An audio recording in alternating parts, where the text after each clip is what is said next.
Shirt show. All right, let's go. Shirt show! Talking shirt! Shirt show! Talking shirt! Shirt show!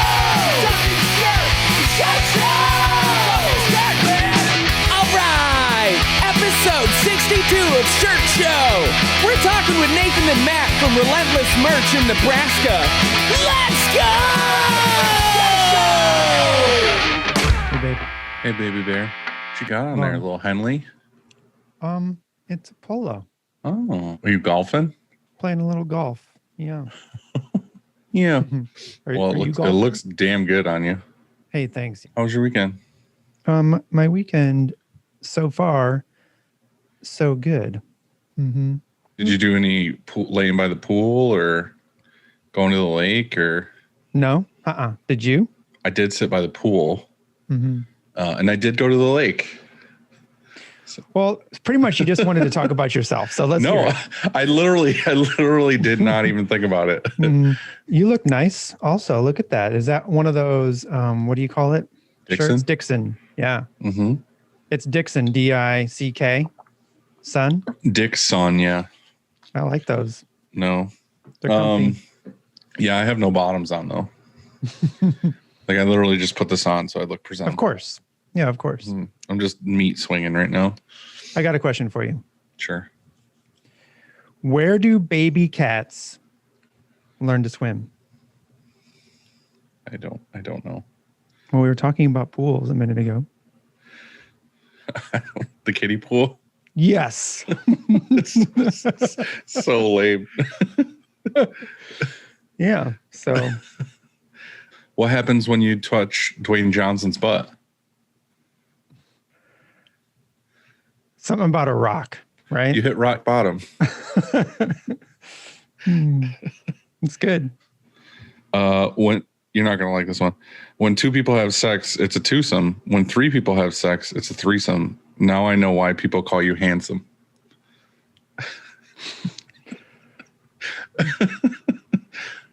Oh, okay. Now it took me a while. I was like, it would. Is that like number 5? Because I don't think it is. No. I get it now. Okay. You got All right, well, you got what any else? more? That's it. I just come with one. Like I look for the best one. The best one. That was your best one, kiddie pool. Yeah.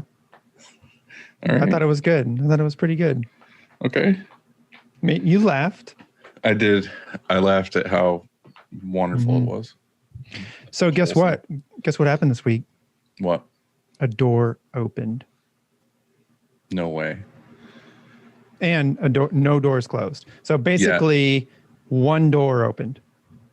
What happened? I have a new hire. Started And when they start? Monday? Thursday. They started Thursday. Oh, so they haven't had time to figure out they don't want to be there yet? False. No, they fell in love and they want to be here forever. He's great. He's a press assistant. He's learning. Never done it before, but he is full of positivity. That's good. Hired. Nice. Did you hire him because of his positivity? That's it. He was just a positive man coming in and you were like, hell yeah, you're hired. What else matters? It's true. Yeah. All right. Okay. What else happened this week? Anything? What happened with your testing on your exposure units?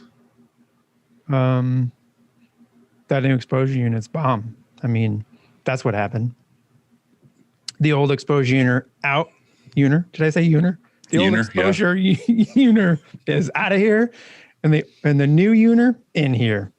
Nice. Yeah. Cool. It is cool. The negative, I suppose, about it is we went from like about 25-second exposure to a full minute. It's not awful. That's nothing, right? Yeah. No big deal. I mean, as long as you have a flow. Mm-hmm. Yeah, I had a weird week. Anytime I want to talk about feelings, this is what you do. Hurts my soul. So I had my earbuds in and I can hear everything. I know just you can't can. talk. Really like that polo. You are supposed to be my hype man. You're supposed to be. I'm fucking hyping you up. I know that. I literally just said I like that polo. All this is bullshit. This is all bullshit. I love how the way I talk to you, you can't tell what's truth anymore. You can't tell what's a real compliment versus what is shit talk. It's mostly shit talk. So if I assume it's shit talk, then I'm safe. Nope. I get it. That's not how it is. Well, it is how it is. All right. It is how it is. I think we should talk about our sponsors, by the way. I think it's time. Check. Hey there. I like your polo. I wish it was deeper so I could see that chest. Easy Way. So Easy Way's line, right? You see that? Right in there. Right in there. I had nothing. All right. Easy Way's line of friendly chemicals. Yeah, you know this the whole thing by now, don't you? Mm-hmm. Will get the job done faster, more efficiently, and will cost you a fraction of the cost per screen. Easy Way. Easy Way offers screen washes, emulsion removers, stain removers, on-press chemicals, degreasers, washout booths, dip tanks, filtration systems, recirculating systems, spray systems, and more. Environmentally friendly business for over 40 years, and they're in over 100 dealers. Yeah, and if you ever want to see a dope mustache, oh yeah, FaceTime Alex. Easy Way. The easiest way. It's the easiest way. Yeah. You got super mad that I said that because you flipped it. I usually say easy way and then you say it's the easiest way, but this time you said easy way and then I said the easiest way, and I saw it when your eyes, you blinked, you kind of closed your eyes like, fuck. Like you wanted to say it. I did.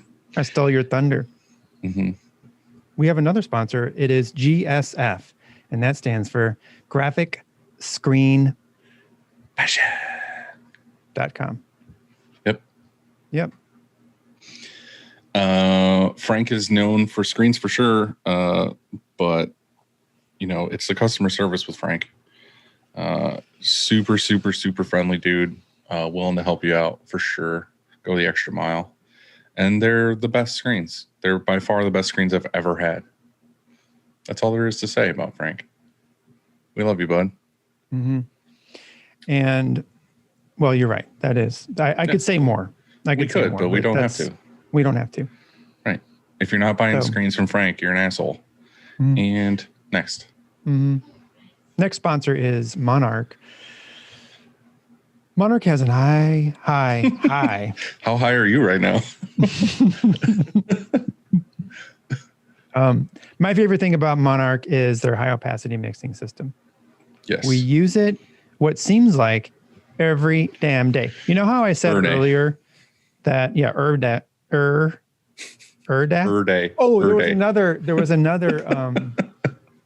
was another dad joke. Another?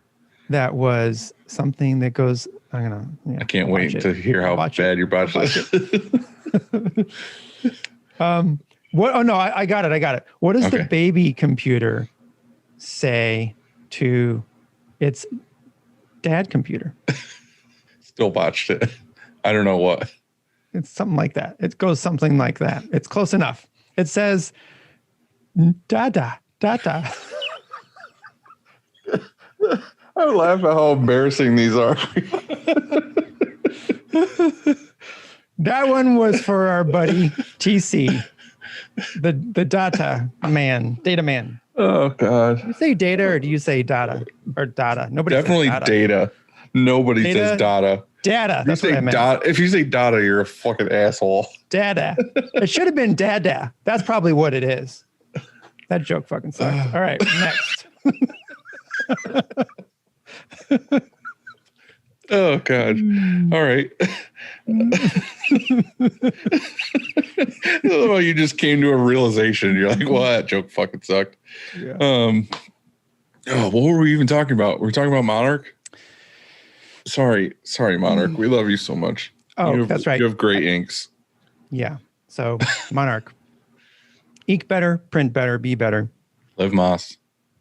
Monarch. That's right.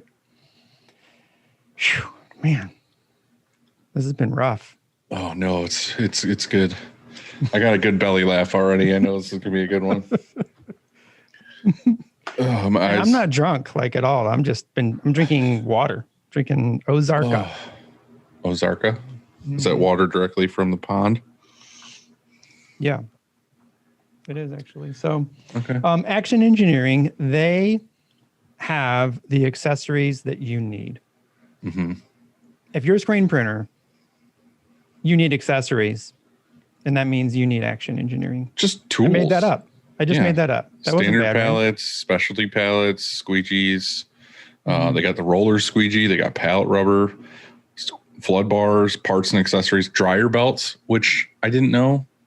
So if you need an extra dryer belt, and then they have digital pallets. They also have that, what is that? That pallet taping system that makes things faster. You're talking about like if you're just you don't need two people to put pallet tape on. You just have the roll that attaches to your print arm thing. Yeah, it's neat. It's awesome. 15% off if you mention Shirt Show, or I guess you put Shirt Show in at checkout. Yeah, cool. Yep, cool. That's that. Mm-hmm. So, look at that timing. you like my polo? I love your polo. Yeah. Is there 2 buttons undone, or is it because there's like 2 white dots over here and I'm seeing? Yeah. Oh, all right. Do you want me to unbutton this one too? You want this All the one way. more? I want to nip. How about you unbutton your? You should. I'll go if you want me to. You want me to take my undershirt off, and then we'll just both go like Miami Vice. Yeah. Wild Boys. I'll do this. You like that? Mm-hmm. Yeah, like that. Like that. All right. I guess we're ready to go. What's good? What's up, Matt? I want to hear your sexy voice. Hello. Oh, there it is. Nate, you got to get in the frame a little bit more. I want you close. And we need to show off that T-shirt you're wearing. There's 9 Inch Nails? Oh, Yeah. You put that on for me today? Of course, dude. Thank you. I put it on to go to church. Are we recording? Mm-hmm. Yeah, it's live. So Yeah, dude. Oh, no. To the world. Didn't you meet Trent at some point? You guys had a long conversation. yeah, it was one way. I was saying the words, I think. I think it was in Andy's dreams. Wasn't a real event. No, it was a chance brush with greatness, and he wanted nothing to do with it. I never heard this story. What happened? Yeah, so are you sure? I thought for I don't think so. That's how I know about this story. Are you just, Dylan, have you heard it like 6 times and tried? He's fucking with me. He's been fucking with me so hard the whole day. And so much so that I'm not sure when he's being truthful or if he's talking shit. I don't know. Dylan, you ever met any cool celebrities? What you got? I don't even know. It happens so often. I just can't think of them. I think the Google It's just dolls, a daily. It's a daily occurrence. Aren't they from your town? Whitney Point. Google them. Straight from Whitney Point. Straight out of Whitney Point. Straight out of Whitney Point. Yeah. See the Garth trailer just pulling up. Yeah. Garth is I did see Jon Stewart at our McDonald's once, Damn, it's lit. but it could have just been some dude that looks like Jon Stewart though too. So I don't see Jon Stewart eating McDonald's.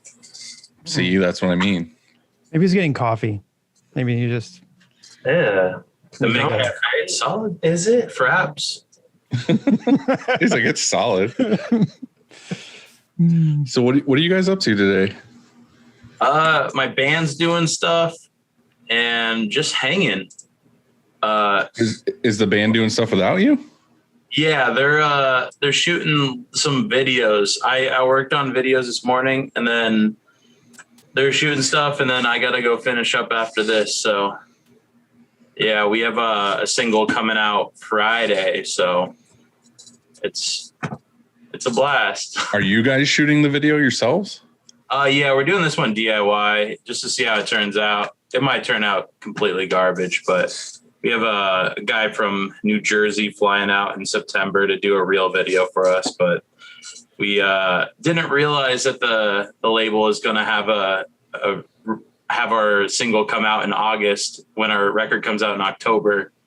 And so we're like, well, we better get something. So today is a something day. Tell us a little bit about the band, and you guys had kind of like a bigger thing happen recently. Yeah, I play in a band called Salt Creek, and we just got signed to Tooth and Nail Records. We're touring a bit. It's actually, I think, did I first meet you at ISS, or was it at, I just come through? I think in person, yeah, was at Long Beach. Oh, and then I came and heckled the rest of your crew at. Yeah. That makes sense. But yeah, we're just gigging. We have a record coming out in October. My first full length, so it'll be a good time. It's awesome. Yeah. We can get into the second part of that later. But Matt, why are you what are you up to today? You're getting away from the baby right now, or what? Yeah, I'm getting away from the baby. I went to the Mart for a little bit. We have something called Nebraska Furniture Mart here, and got a baby cam basically, so we can keep tabs on her, when she's in her crib. So you can also just watch her at all times. Yeah. Also, no one calls the Mart or Nebraska Furniture Mart the Mart. It's just I know, because he said the Mart. I was like, oh, you got some groceries or something? He's like, To Walmart. Yeah, it's kind of like how you don't call a Philly in Philly. Like you call it a cheesesteak. So Nebraska Furniture Mart, it's just the Mart. To Matt. to Matt, right? Only to Matt. It's huge. It's massive. They got everything. So it's not just furniture?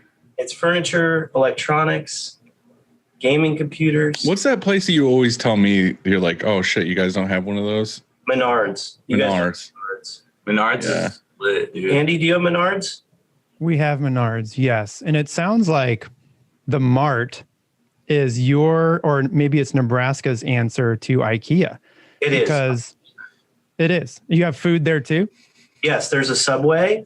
No Swedish meatballs, though. Damn. Do you have to put everything together though in Nebraska, or do they like just throw it in a box with some corn? It's definitely higher quality. It's like a Slumberland meets an IKEA. That makes sense. Is Slumberland a national chain? I don't know. Also, I No. think Nebraska Not that I Furniture know. Mart is slowly becoming a national chain. So. He's like, Wait, yeah. Slumberland sounds like the place that creepy guys have in their basement. Wait, is that? I thought that was like a full US. No. Yeah, that's creepy. Come down to Slumberland. Come stay the night on our beds. Seriously. We're just bashing that company right now. So Nathan, I met you at ISS, and I don't think I met Matt. And I noticed you both have the last names. And for those who don't know, including me, is that a coincidence, or are you guys brothers? We're brothers. We're brothers. No. Total coincidence. And do you own Richardson Hats? Is there a chance? Because I need some. Yo, doesn't everyone? I tried to get an account with them, and they were kind of like not friendly with me. And I was like, I have the last name. You need to give me an account. And they let me have an account, but I had to buy X amount of stuff. For no discount. Yeah, honestly, yeah, maybe they should give me a discount. That would be really nice for them. You should just tell them you're like the owner's great nephew or something. I really should. Yeah, I feel like if we did own Richardson Cap or were related, we wouldn't be on this podcast because not because of Whoa. we would slowly get so heckled because we can't find 112s. So Yeah. I feel like you guys do way more hats than I do, both of you guys. But is it like all hats right now are fucking gone, or is it mostly just Richardson that everybody wants? anything that's made in, I think that is it Yupung factory? If I'm saying that wrong, somebody's gonna give me shit for it, but we don't care. In that factory, I think that factory is either short staffed or they can't find materials. It sounds like a big damn mess, but yeah, I think everything, there's a few exceptions. Like I think Sportsman's keeping up, like they're like dad hat line. But those are made in what factory is that? It's wherever, what's that big shop in Missouri? Cap America. Cap America makes their hats. It's the same factory. So that shop's doing good. They should make their Richardson 112. So You should just make an offshoot company called Richardson's, and then The 212. right. No, like we've used up, like we watched it over the last like month, is like we've used up every heather gray black option under the sun. Like it went from, oh, let's use this Port Authority brand to, oh, let's use this like Alpha Broder brand. And like every one of them just got like completely torn down. And now we have like a backstock of maybe 100. And I don't know if there's any that are restocking at this point. It's ridiculous. But Matt has a pile literally by his desk of like 15 112 heather gray blacks. We should raffle those off. We should. He's hoarding them right now. They're like his Bitcoin. It's for my really good customer that I'm feeling bad for. So did you get your eye image figured out? You called me the other day. What did it end up being? I actually had somebody from Florida, Brian from Avertees, told me about a tech, an independent, Scott, and he got on the phone with me and he's like, is your on button making a clicking noise? And I was like, no. And sure enough, that was it. You texted me later that night and you were like, the fucking on button. So it just went to shit and you had to get a new one? Well, I took some of the good blue tape, the good R tape, and I just taped it up, and now it's fixed for good. That blue tape really blue tape fixed it for good. Yeah. Don't you love when something isn't working and then you kind of give up and you ask for help and then whoever it is comes over and they just turn it off, turn it back on, and then it works? Oh, I tried that 6 times though. But that was my first thought. Like, did you guys try turning it off and turning it back on? And I told Dylan. Dylan told me the same thing, and I was like, "Are you just trying to explain to me the plot of Skyscraper?" Right. The rocks in. Turn it off and turn it back on. Yeah. It's like a weird curse here. It's funny. Like anybody in the shop, like could be having horrible issues with something. Like it could be like heat pressing something or something on press or the printer not working or whatever. And then they finally get fed up with it and they come get me. And then I go out and I try the exact same thing they were having trouble with. And it works for me flawlessly the first time. And they're like, I fucking hate you.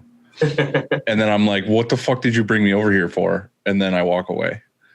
So it seems to like literally happens all the time here, like with everything. And it's hilarious. I love when it happens because I know as soon as I touch it, it's going to work. Yeah. So that's what you should have had me do. I would have came out and we could have hung out and then I just would have hit the on button and it would have worked. Jesus, dude. Right. Right. So what else is new with you guys? Not just today, but in general. We're moving soon. Can we? I don't know Is that legit? We can talk about that, I guess. We bought a building. It's like 10,000-ish square feet or more. You guys don't own the building you're in currently, right? No, we have 3 bays now. So we're currently our embroidery is in a different building, and we have a golf cart that Matt specifically picked out. It had to be it was red, has like all these little tassels. But they drive back and forth and pick up orders and from our receiving. So I was kind of wondering what the golf cart was for. It's got a trailer even now. It's pretty sweet. And just to fuck around, but right. Yeah, I thought I saw a hot lap you guys did though, where you did a walkthrough and the embroidery was sort of connected. Like it was, I think you had to go out a back door. Well, that was like 3 months ago. That might have been 3 or 4 months ago. Yeah. Now we have the smallest M&R Diamondback and basically a shop B, because we are out of room in shop A and moved embroidery so there's like another screen printing setup in shop B. So where the embroidery shop used to be. Yeah. So are you sort of like us in that you started in 1 bay and then grew to 2 and then now have 3 bays and and you're looking to consolidate. This new building, I guess, is just one building. You're not going to be separated or anything like that. Right. Yeah. That's the dream. Yeah. And you started in this shop right here where you're at right now? No, we had a spot like west of town for a bit, and then we started in my his bedroom, and then just went to a garage, went to a building. I think it was 2,000 square foot, and then moved into this place. So just gradually have moved to bigger spots. So yeah, we bought a Ryanette starter kit in 2012, and it was the silver one with a single station. Came with some quart jars of plastisol, ink, and just all that stuff. So it was a fun deal. What made you guys want to start printing? Mainly because we were paying way too much for merch for my band and a lot of the bands locally. I was already kind of touring a little bit and had met a lot of people that are like, yeah, I'll order merch from you since we have nowhere else to go. So, right. Yeah, it was just a lot of that. And Matt was working at a body shop at the time and was way more technical and wanted something to mess around on, I think. And I really dove into art and wanted to mess around on that. So it kind of worked out really well. Matt, we've talked about the body shop thing before, but were you kind of getting sick of that or getting burned out on that, or just really wanted to do something with your brother? I actually really enjoyed working on cars. I just like anything that I get to build, and it was always building. We were out in Western Nebraska at the time. So I did a lot of deer hits, whenever, and a little bit of restoration work. But where you take an old car and you completely redo it. But yeah, I worked for a collision shop out there for 3 or 4 years. Yeah. And I went to school for that. So it was fun. I miss it. So you just stopped doing that one day and kind of went all in? Yeah. I went and told my boss I was quitting and I was moving to Lincoln. Yeah. And, that was what kind of got the ball really rolling. You just diving head first, from not being financially supported by your business to just taking a risk was kind of scary for sure. Right. Yeah. But you were, you didn't have a family and all that still. So you were okay to kind of make that jump, right? Yeah, no, my wife, or my girlfriend at the time, now my wife, she had just gotten out of grad school. So we just all agreed, let's move to Lincoln. And our good friend, Nate, that manages the production, manages the whole shop. He moved with us, and slowly everyone moved from Kearney to Lincoln. Sure seemed. How far was it? How far was the move? 2 hours ish, maybe 2. Oh, really? Yeah. It's central Nebraska, and now we're on the eastern side. Yeah. Now, why that location again? Lincoln, we originally linked up with a tattoo shop here. And Tyson's, the owner, has been our mentor for a long time and was just referring a ton of clients to us. There was not as many shops in Lincoln as there were in Kearney. Kearney has an insane amount of print shops. So yeah, just him referring a ton of clients to us. We kind of just had to make the move because I was coming up here every weekend with orders, dropping stuff off. Up. So, and then Matt's wife got a job here. I was dating a girl here, and it just kind of made sense to move up. So, right. Yeah, Kearney was it was a cool town, but there's just so many print shops. But and Lincoln's a college town. There's a lot going on there. So do you do a lot of work for the university or for maybe the college students or frats and sororities, that kind of stuff? Or we do a little bit. Yeah, we do a little bit. There's a shop, 402 Inc. here that does a lot of the college work. And they're an awesome shop. But yeah, we do mostly bands, businesses, and kind of a lot outbound. So I met a lot of people through touring and just have had a lot of luck with referrals lately. So college is, everybody's super competitive over it. So we don't do that one. We do there's a Seventh-day Adventist college we do a ton of work for though. So still do a lot of college work, but yeah, I feel like a lot of the college stuff is a race to the bottom kind of thing. Like they always take the lowest bidder. It's really guarded. Just getting that internal licensing with the fraternity deal and like all of that. It's such a lot of work, and you got to give them a cut. And I don't know. And with us doing like Union College, it's not as guarded. They're more friendly. They're not worried about making sure that you have any sort of licensing because they're a smaller entity. Yeah. I feel like college work, especially frat and like sorority work, if you're like committed to it and that is what you like excel at, it's the best work. So, and it pays well, but yeah, there's just a lot of hoops. And I mean, even internal licensing at UNL, we have applied for that for, I think 2 or 3 times, and it costs us like $200 every time we apply. And they just keep telling us no, because they have too many vendors. But yeah, we still work with the college. We just have to like, we're just not on their list basically. So, right. Yeah. Well, I feel like just like knowing you guys and seeing what you've been doing, like you have a really good niche with like the tattoos and the bands, which kind of go pretty good together. Yeah. And doing a lot of corporate work too. There's a lot of tech startups here. So, well, Matt, we've talked about it before too. Wasn't there like some big, like corn guild or something you were trying to get into? Corn guild, Corn Growers Association. Yeah. So we do a lot of ag based, a lot of seed companies, and a lot of, it's a lot of associations that help with that stuff. I don't know exactly what they do, but is the Corn Guild, spelled with a backwards K? I wish, dude. Yeah, if this were Bakersfield, yeah. You just have to be able to go like, and they let you in.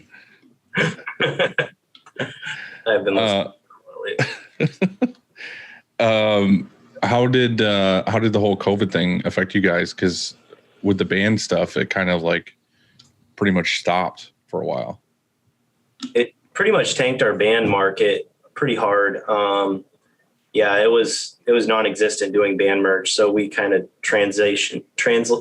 did more online stores, and doing online stores was really great. It's taught us a lot about it, and we've been doing even more company stores and stuff this last year. So it's really, we're learning the fulfillment, maybe not direct fulfillment, but fulfillment on the pre-order store side of things really well, for sure. You guys did the here for good thing, didn't you? Yeah, that did super well. I definitely think if we did not do that, we would have been kind of shit out of luck for a lot of that first, I would say March to like May, because no one knew how to pivot and no one was expecting to pivot. So that was our like pivot. And then with COVID and like not having events, we definitely found more clients that were doing like online brands, and like also all the bands started doing fulfillment through different like places. So there ended up being work that we ended up like finding that just we wouldn't have found without having that downtime too. So I was going to say that. Did you end up picking up anybody because of the weird downtime? Like, especially bands and stuff, like with certain shops they worked with, those shops might have been closed or gone, and then you guys picked up the slack? Yeah, we picked up this bigger VIP agency that does stuff for like Avril Lavigne and like Weezer and a bunch of cool bands that has definitely kept us busy with that stuff. And they definitely wouldn't have switched shops because I think they were using somebody else for VIP like merch, but when they're doing online sales, instead of doing 5,000 VIPs a night or whatever, I don't know how much they do, but doing big number of VIPs, they're trying to sell these online meet and greets, and they're only doing a couple hundred, but they're able to like do a lot more events too, because it was all through Zoom. So it was, that's cool. Yeah, and we did a lot of contract for a bit, and then once things started getting a little bit busier, we just kind of cut all of our contracts. So you're not doing any contract stuff now, or very little? Zero. We cut all of our contract off, and I would say we were at that 30 to 40% contract. And on like the first part of May, we're done. We're not doing it anymore. And gosh, life's been so much better. I think we had that discussion a couple times, Matt, of like, should you do that or not? yeah. If I did it over again, like it helped build our shop, like definitely helped buy the second auto. It helped, but at some point you got to ask yourself, like, I could hire a salesperson and pay everyone better. And, it would equal a better, happier workforce. So I think that cutting contract for us was definitely a great move. Well, it was just like, for people listening or whatever, in my opinion, like there's definitely other ways to do it, but it's just like, it gives you so much more time to focus on your good customers and like grow more good customers when you're not fighting half your day to get stuff out. That's like for this giant contractor. Well, I mean, that's just it. I think there's good and bad contractors, and right. I think there's partnerships you can enter into with contractors that it works. It's a win-win. You're not just busting out shirts all day long for pennies. I think there's a medium. There's a happy medium. I think certain contractors are willing to pay for a premium print and a premium service, and they're not just hammering you on price. You know what I'm saying? And there's other contractors that just hammer you on price. They don't give a shit what the shirt looks like or even what the service is. And those are the wrong contractors. I just feel like those ones, the good ones, are really hard to come by, and a lot of them are scooped up. So I feel like for the general printer public, it's usually the shit ones. And I feel like if you're solely contract, it's a little bit safer. We were ending up like, we had this company Uprise that we were doing a lot of contract work for. And we kept just battling them on other jobs where we would do a job for a client and then they would do one. And it was just a little messy. And we ended up actually buying them out, and now they work here. But contracts for the right person. But we just were like figuring out we could make better margins. If we were a bigger shop, it'd make more sense. But we just wanted to make sure people were paid better. So I guess the business sense of the whole thing, like you guys are making out better now than you were before. Yeah, no doubt. And getting contractors to pay you, I guess you could push payment up front. We push payment up front with almost 90% of our clients. But contractors normally want to give you that net 30 or net 60. And, sure, they'll bring you nice POs, but you're getting paid a month or two later, and that's vital money that could use to, pay your crew better or, on time, not that we've ever had that issue, but it's stressful, if your money's a roller coaster, just like the business already is, so. Yeah, for sure. You said you bought out, or you bought or merged somehow with the contractor you were working with? Yeah. And so the contractor wasn't a print shop. It was just sales. So they were originally a print shop. We actually moved across the street from them.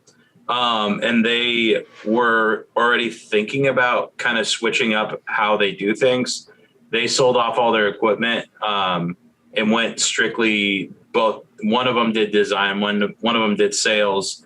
And then, we were doing all their work, and we got to the point that we were like, hey, like we're going to cut contract, but we just asked them if they wanted to come on board, because we knew that like COVID had been a little bit of rough for them, and it just kind of made sense. We were already really good friends with them. They'd come to our like company like Christmas parties, and so it just kind of made sense that they came over, and it's been really good. So, what are their roles now?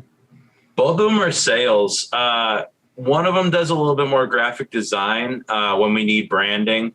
But other than that, they're pretty much direct sales. And they're paid. How do you like compensate them? Because I've always wondered that. So do you do some sort of base plus commission, or how does that work? We're in the process of trying to figure out, a base plus commission deal that's like proper. We really, really want to dive into that. It's one of those things that right now it's just tough because I think we're trying to figure out that piece of it because we want a margin column in Printavo and it's just not there yet. And that really creates a huge variable because, one of our guys sold Pelican coolers like a month ago. I was using this example, but he sold Pelican coolers. The margin we made was a small portion of what those coolers actually cost, and, something like that. It was a big ticket sale, but it really didn't like equate to sales, so. So you're saying like you couldn't pay him 10% of the total sale. Yeah. It just doesn't really compute in our world, so. I coming from that, like I used to have that at the company I used to work for before. Mm-hmm. I would just tell you as the owner to make sure it's clear to that employee, all of those things. Like, okay, if they sell t-shirts, say they sell to some customer and they buy $50,000 worth of t-shirts, like what's his commission on that? You know what I mean? If you're like, oh, well, I had to take a hit, so you have to take a hit and I'm only going to give you X amount of dollars, like make sure he's not blindsided by that. And it's like, well, what the fuck? Like I just sold $50,000 worth of shirts and I'm supposed to get 5% of that. Like, this is what I'm expecting. And you're like, nah, here's a couple $100. And they're like, well, that's not how this works. Cause I was in that boat and that's what kind of made me want to do what I'm doing right now. Yeah, and what happens with reorders too? Like what Right. happens when they just call your shop directly? They don't even call maybe the salesperson and they just reorder shirts. Did they get a percentage or a cut of the reorder? But I agree. Wondered, like, I agree with you guys though. Like if it's something that has like no margins, then it kind of needs to be talked about up front. Like if you were like, hey, I don't know what the dude's name is, but hey, fucking Matt, there's two Matts at the shop now. So Matt's talking to the other Matt and he says, hey, this cooler job, like there's no margin. Like this is what we can do on this. Like, is that cool with you? Like I would do that before the sale ended. And he's like, well, what the fuck? Like I was expecting this like commission. I feel like we're moving so much through like, everyone's selling so much. I can't even think of tracking that. I just think the answer is, and there's another product out there that does, and we've looked into it, but I think Printavo is getting closer to that. If they could have a column for margin, not to do this on the podcast, but if they had a column for margin, then we could actually figure out people's commission based on margin. That would make so much more sense in my opinion. But yeah. And with that, like, I did talk to Steve from Campus Inc. and he gave me a couple ideas. And with our commission sales, we are doing we have like a Google sheet that's shared and we figure that out. But yeah, even with that, it's just a little too messy for us. And if it were just like directly in there, so our order manager can double check it, make sure it's correct, and make sure there's no discrepancies, and then we can pay that out because there's the math's already in there. It would be a lot easier for us, but in time, Are you guys trying to do that with all your salespeople, not just these two? I think at some point, right now, everybody's hourly for the most part. But yeah, I think at some point, I would like to make sure people are getting paid for what they're bringing in. So they're excited and they're driven for it. Right. It's motivation. Yeah. And a lot of our guys are very competitive in sales and they'll see their, what they've sold this month and they'll try to beat each other. And that's awesome. We just kind of want to make sure there's still that competitive vibe and they compete with themselves so they can, make more money and, it's a little bit of both, but I just feel like it's a hard topic because it's different for everybody. Like here, I don't know. I've always had this, what do you do? Like in your mind, when you start the business, you're like, what do I do for salespeople? And it's like, oh, well, I'll just hire somebody. And again, I'll give them a pay, but then I'll give them a commission. And then it's like you said, what do you do when jobs are different? And then it's like, well, fuck, now I got to figure that out. And then it never really worked out well for us. Like anytime we tried something with some kind of sales or commission thing, I feel like it was always weird.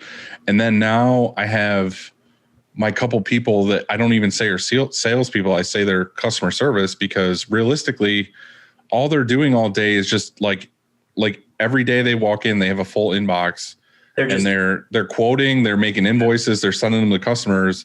They don't have time to like hunt for new shit, to be like, absolutely. You know what I mean? That I don't have like a salesperson that's just all day on the phone, like hustling. It's like, They're account I literally just have account managers that sit there all day and just like, and it's a full day. And sometimes Sarah or, you know, Morgan or whatever will be like, oh, I'm just going to come in on Saturday or Sunday, like without me asking, because like I've got too many emails to do and I want to make sure these people are answered. And it's like, well, I don't want to like as an owner sit down and be like, oh, well, I want you to hit your project. Like I want more and more and more and more. It's like, fuck, like I don't know what to do. You know what I mean? But like you said too, like I want them, part of my business mind is telling me of like, maybe I should get somebody else, or maybe I should, you know, get some kind of commission thing going to get them motivated to get more sales. But the truth of it is like, do I need more sales? Because I feel like right now, like we're busy and they've got more than enough stuff to do and whatever. I feel like it's just that push pull of like, what, I don't know. It's that competitiveness, I guess, like the business part of us as owners. And then there's like just running a business and having it be smooth and we're making money and things are fine. Yeah. So there's definitely that comfort level where you're like, well, if have more sales on the offense, so people are calling, we're doing more cold sales and we're going to networking groups, but we're growing. And you get to this point that you have, you know, 20 autos and you have this huge payroll. And then like your, you know, $1 million salesperson decides to quit and you're like, well, that's, you know, other people's lives on the line too. And there's a dynamic. I think there's a comfort level of it where we haven't found yet, because we just keep buying more autos and hoping that we can stay. But I feel like there's like a level where we'll get to and we'll be like, okay, like this is where we want to be. And this is where, you know, is comfortable for us. But, well, that's my thing is like, I'm comfortable where I'm at. Like I'm comfortable with everything I have and what we're going on. It's just that, like you said, other part of me comfort is like just me as a business owner, because I want to make sure, right now in the summer and, you know, spring or whatever, like we're good. You know, there's sales coming in, everything's totally fine. But for me, it's that like late December, January, February that I feel like most print shops are stressing, because they're like, fuck, it's not a steady stream. There might, like right now, we might be like, oh, we did, you know, like each salesperson did like 30, 40 invoices or something. And then in December, it's like, cool, I did 3 today. Yeah. You know what I mean? It's like, I hate how our whole industry is just feast or famine, like all the time. But that's what I mean is it's like part of me now is like, oh, we're comfortable and everything's good. And then it comes to those like 2 months and you're like, fuck, why didn't I do more? Or why didn't I hire that salesperson? And it's just back and forth all the time.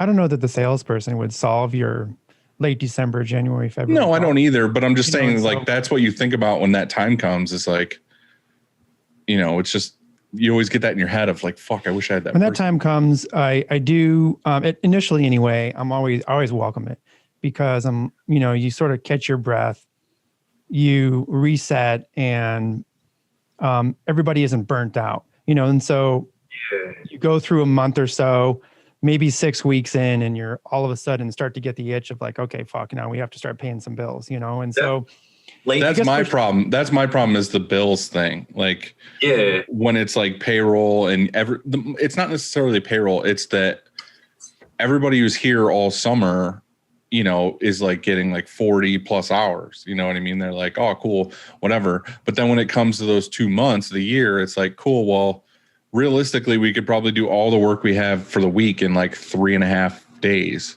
Mm-hmm. And then it's like, well, what do you do for the other 2 days of the week? And then they like go home early and they're like, well, I had no fucking hours or nothing to do. So I was going to ask this before you just said that. And I was going to ask because I heard you say most people are hourly, but do you have some that are also salary? And if so, during those, I guess months, or maybe it's 2 months at the most, during those 2 months that are slower, it doesn't matter then.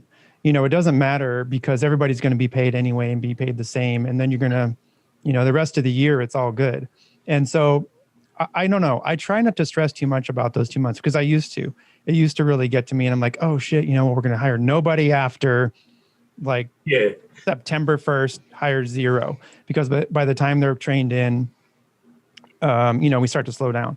And so, but what if somebody great comes along and, you pass on that and it's a mistake and it's a great opportunity. And so I think that I stopped looking at it as much. I stopped looking at it at January as what are we going to do, and realize that we kill it during the rest of the year. And so what? So January, we don't make anything. That's not a big deal. And then try and work on different projects or swap out our light table or do whatever, Well, that's usually what it ends up being of like, all right, let's like triple down on press maintenance, or let's like, paint a wall or fucking organize some shelves or something. It's like, I'm okay with them doing extra shit during those months because it's like, okay.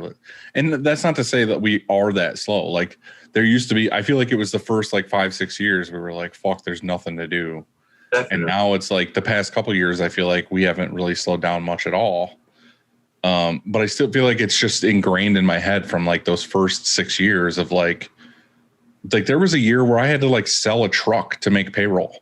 Yeah. You know what I mean? Like that's the shit that's like burned into my skull. That's good, though. Like, that's good you came from that. I think that's healthy and good. No, I know, but I'm just saying every year I get PTSD and I'm like, fuck, I hope that doesn't happen again. Yeah. It's your survival instinct. You guys have like where you projected like, hey, I better put 2 payrolls in savings for January, like, because I know that's going to be an oh shit, like payment or something like that. I have a pretty good safety net. So, but then again, you don't want to spend that though, Right. Well, I'm just saying the only reason why I have that is because of those years of like, oh fuck, I have no money. We're buying a building and spending all of our safety net in this next month. And that's where I'm at is I'm like, oh shit, I got to hustle and kill it in September, October. So we can have a safety net for January, February, or I'm going to be selling a fucking truck. So right. Yeah. But that's what has to happen. You know what I mean? And the best part about it is you don't want to let your employees know that, you don't want to let them know like, hey, I sold this truck to make your fucking payroll. Like, it just is what it is. Like sometimes you get in a hairy situation where you're like, all right, I've got money to cover this bill. I've got money to cover this. I got all this, but I just don't have enough for this. Hopefully some good orders come in. And then once in a while, good orders don't come in. And then you're like, well, fuck, I got to do what I got to do to fucking keep shit going. So I'm going to sell this, or I'm going to do this other thing or whatever. And it's just like, you do what you got to do. And like, I've done that. And what I ended up getting a couple of years ago, which was kind of funny, is like, and me and Andy, I think we talked about this before, but I had like 2 banks in our town that were kind of competing for our business. Like they saw how much we were bringing in and they were like, oh, we want to give you the best deal. No, we want to give you the best deal. So anyway, the bank that I was actually working with came to me and were like, well, we want you to be happy here. So how about this? Like, I don't know, it was like, whatever it is, like $50,000 or $100,000, like credit line just to have. They're like, you don't have to buy anything with it. You can buy stuff with it if you want, but like, we just want you to have it. And then, so I've kind of just had that now that like, I just leave there as like a safety. So like, if it ever comes to the time where I'm just like, fuck, I don't have enough in my bank account, I know I've got like $100,000 in the bank that like I can use. So something called a cash flow manager that does that same thing. When like, if your bank dipped underneath, it would bump funds into your main. Yeah, that's pretty much what it is. Yeah, I won't use it for anything else. Like I won't use it to be like, oh, I want to go. I could if I was like, oh, I want to go buy this piece of equipment. But again, it's my like, I know I don't want to use it. Like I would rather do anything else than use that if I didn't have to, because I want that safety net to be there so that I don't feel my blood boiling when it comes time of being stressed out. I was just talking to a roofer about this exact same situation. And roofers, they feel it worse than we do, like it gets cold here. Nobody's putting roofs on. So right. They have such a slow season that, I mean, they need some sort of, thing. He just started his business and, there's that level of, I need a safety net for when it does get that slow. So I think that's a great thing to have. That's so cool. Yeah. And there was actually something that I kind of did, and I don't know if me and Andy might have talked about this. And I think Lindsay kind of gave me the idea was, again, I was talking about those slow months. And again, it's hard to say that because it hasn't been that slow, but I was thinking about, I feel like over the past 2 years, I've given a lot of the staff here, like, multiple raises. Like it used to be like, okay, we're going to give you like, a little bit every year. It's like, okay, we'll give you a raise. We'll give you a raise. And then I feel like over the past 2 years, like all this stuff has happened that like everybody's wages kind of went way higher than normal.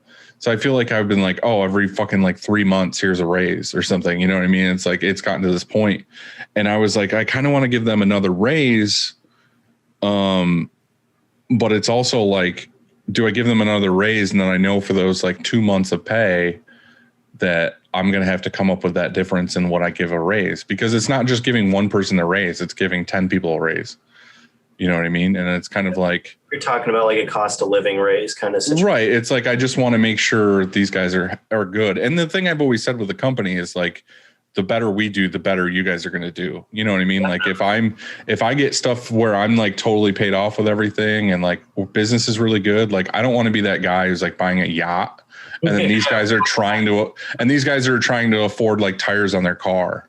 You know what I mean? Like I don't want to be that dude. So like I'm trying to inflate things for them as the things go up as well. But then I was kind of like, all right, well, we're doing super awesome in the summertime. Like I've got plenty of extra cash in the summer. I was like, why don't I just give them a bonus in the summertime that equals like a raise? You know what I mean? So in the winter, I don't have to pay that. But right now I'm just like, okay, you each get, whatever it is. Like, also, I don't know if, or whatever. I don't know if it's still a thing, but last year, if you gave your employees a bonus, it was tax free because of COVID. So you might talk to your accountant because that might be. It's funny. It's funny too, because I heard the exact same thing. Like I know I heard it somewhere. I don't know where I heard it, that like something about bonuses right now were like tax free. And I went to the accountant, and Andy's going to fucking laugh at me for this one. I went to the accountant and I said that. I was like, aren't like bonuses like tax free right now? And they're like, no, like you have to pay, whatever normal taxes on bonuses and stuff. And I was like, pretty sure that it's the thing. And they're like, nope, you have to pay taxes on it. So they all ended up having to pay taxes on the bonus. But can get that back this next year if they want. That's what I asked the accountant too. I was like, are you sure? And they're like, well, if there was a thing or whatever, they're going to end up getting it back. Yeah. Like in their returns. So I'm like, all right, well, I mean, that's cool, but it sucks when you're like, hey guys, here's a bonus. And they look at it and like $400 is missing out of it.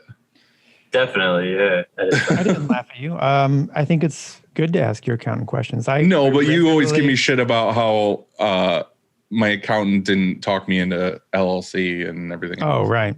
Yeah. We actually just like did that like official paperwork the other day because we were just running on a partnership.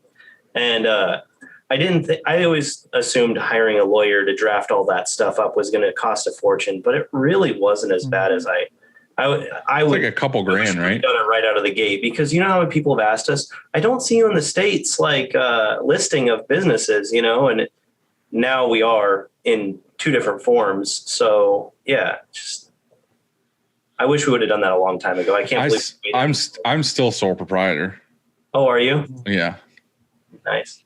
Well, as long as you're like documented, listed, I don't know. We just didn't have Don't try and make him feel good. Don't try and make him feel good. There's no as long as you're in. Andy's shaming me as much as humanly possible on it. I don't know if, like I said, he's like, yeah, you're not protected, but like, yeah, I understand. I just like the reason why I haven't done anything is just because it's been fine. But that's like, well, it's been fine. And right. It's been fine until something happens and then I'm fucked. And we start out small. You have nothing to lose. No one tells you to get workman's comp either, Like it took us to having 12 employees and a freak accident to, finally get workman's comp. So how long did you go without it? Up until a little bit before 2020. So, and then you went all that time without it? I would say 6 or 7 years. Yeah. It would have been 2018 or 19. Does Nebraska not have law against that? Oh yeah, they do. But they don't. How? They aren't organized like New York is. Like, Dude, I got fucked immediately. I know. They hit me with like a massive, like a $50,000 fine. Like when I was still in the garage and I had one employee. Like as soon as they saw I had one employee, they were like, "Fuck this guy," and like, Damn. hit me with a fine. You guys went like fucking 6 years. Yeah. With 10 employees without it. Yeah, and then our accountant was like, "You guys don't have this? You need this." And we're like, "Okay." But we had like insurance. We thought we were good, but like it's just something where No one tells you. yeah, I'm artsy. He like is good at technical, but we didn't have anybody that was like, "Oh, you need this stuff." Yeah, I think that's the way a lot of small businesses are, though. I mean, you start off small. You didn't go to business school and get an MBA. You know, you just happen to be passionate about something and you say, well, I want to run a business, or I'm going to make this into a business. And sometimes you don't even say that. It just kind of happens. People You're just so caught up in trying to be successful at your business. Yeah. Also, my dumbass does have a business degree, so like I should have known better. I love how Andy was like, well, I mean, if you had a business degree, obviously you would fucking know that. Like, did I pay attention to school, or did I drive up to Omaha to see shows every week? Probably the shows. Well, I don't even know if, honestly, I don't even know if business school would tell you how to be an entrepreneur. A lot of times it's just, you know, marketing, or who knows what your major is in business school. But, you know, there's a certain way to go about it. And we did most of the things wrong too. You know, like they probably gave us a packet of paperwork when we incorporated, or when we opened, you know, we got our occupancy permit, and I probably threw it in the trash, you know, and it probably said, "Hey, by the way, you know, you probably want to get workman's comp or something," you know, but you know, you're so busy, like Dylan said, because you have orders and you have other shit to do. Well, you're hyped. You got adrenaline. You're like trying to like, oh shit, I'm starting a business. And you're like, and that paperwork sucks. Oh yeah. Who wants to do that? Dude, when I very first started, I don't remember why I did this, but I ended up going to the Small Business Association because I think there was like a grant available or something. And I was like, oh, I have a business now. I get free money. And I went to the Small Business Association, and there was this lady, Laura, which like I fucking love so much. Like I still talk to this lady. She just basically like, I went in and told her my story, and I was like, this is what I want to do. And I don't know why, because this lady has to see a shitload of people all the time, but she just like took a liking to me and just was all about helping me as much as possible. And she went so far as like, she wrote my business plan without anything from me. I was just like, this is what I want to do. And she's like, oh, well, you're going to need a business plan to go to the bank or go do this other thing. And I was like, I don't know how to write a business plan. And she like literally the next day I came in and she had a full business plan, like wrote out for me. Were you married? Just like, were you married at the time, Dylan? Yeah, I was. But I went in with the locks and I was like, hey, help me out. But no, like, dude, she was amazing. And she like totally helped me with everything. And, I never really needed the business. I don't think I ever used the business plan, but like I had it if I needed it. And just like, again, she walked me through, she was like, all right, you need this, you need this, you need this. And she helped me get all the stuff I needed right off the bat. But, I would say that to anybody, if you can. Do you guys have like a small business association in Nebraska? I like literally, I looked into grants this last week we're closing on this for the move. You know, and I'm like, I know Allison over at Parkway, they like got all these grants. And I'm like, I started looking at what Nebraska offers, and we don't have the population that you guys do over there. So I don't think they have near the amount of grants or anything, but we'll see. If I reached out to see if we could get something, you know, maybe there's something out there that I could benefit from. I don't know. I've applied for, I don't know, probably like a grant a year. Oh, really? And not a single one. I've never gotten one. Oh. There's always so many stupid stipulations to that. You need to talk to Laura. You need to go. That's the thing is Laura's like helped me with stuff. And the problem is there's always like one line of that thing that's just like some asshole wrote in there that like makes no sense. Like there was one, like obviously with this building I own, like I was trying to get money to like fix it up because everything I've ever done in this building, I paid for like out of my own pocket. Mhm. And like where I am is like an offshoot of Main Street. Like our town is basically Main Street and that's it. Like it's the old brick buildings, like the post office, you know, the lawyer, like all the basic like stuff that's in a town. Like if you were in fucking making Sim City, it would be like, this is what's in this street. And right off of that street is our street. And it's like an industrial road. There's like 3 buildings on the road. And New York State came up with this Main Street grant program or whatever. And literally like every building on Main Street got like tons of money. They were like, oh, you want $400,000 to fix your building? Fucking here you go. Like bags of money out of the back of a van. And I'm literally like, I don't know, 300 yards from Main Street. And they were like, nope, fuck you guys. And I was just like, oh, it's so stupid. And then in the end, they were like, oh, there's, you know, $250,000 left over of this grant. Because Ryan, a friend of ours, is the mayor. Like I went to high school with him. He's the mayor of our town. Oh my gosh. And he was like, hey, there's this much money left. You should try to like apply again or something or see what you can do. And I went and talked to him about it. And they're like, well, you don't qualify because you're not on Main Street. You're off of Main Street, but you're not on Main Street. So they just gave the money back to the state. Like they wouldn't make any, like arrangements to like make it work out. And then there was another one I tried to get, but the only way they would give it to me is if I had an apartment in the building. Like they would have gave me a ton of money to like fix everything up, but I had to have like an actual apartment in the building where I was like thinking about spending my own money to make a tiny fucking makeshift apartment for Randy upstairs. just so I could get that grant to like help me fix the building. Long story short, I basically just paid out of pocket for everything and now everything's done. So I don't need grant money at this point. Now where's just Randy like he actually has an apartment like across the street from the shop. Oh my gosh. Man, you biffed. Yeah. So I once had to on the shop I had before this, I had to we built, and it was on a piece of vacant. It was just on a piece of land, and it was between other buildings. And the city had put in a law where you have to put a sidewalk in front of your building, and they were going to pay. It was a 50-50 deal, so they pay for half the sidewalk. And so they made us put in a sidewalk, and we had to put in this long ass sidewalk, and we were the only building on the whole street that had the sidewalk. And so when you were on our sidewalk going down, like cruising, then it fell off and it ended into like a gravel pit of nothing. So we were the only building on the entire street. I guess their idea was like, well, eventually we'll have all sidewalks, and somebody, you know, I guess their grandfathered in or something, and they'll have to put in sidewalks, but it's the only building with a sidewalk. I was really pissed because like, you're kidding me, right? Because it cost a lot of money.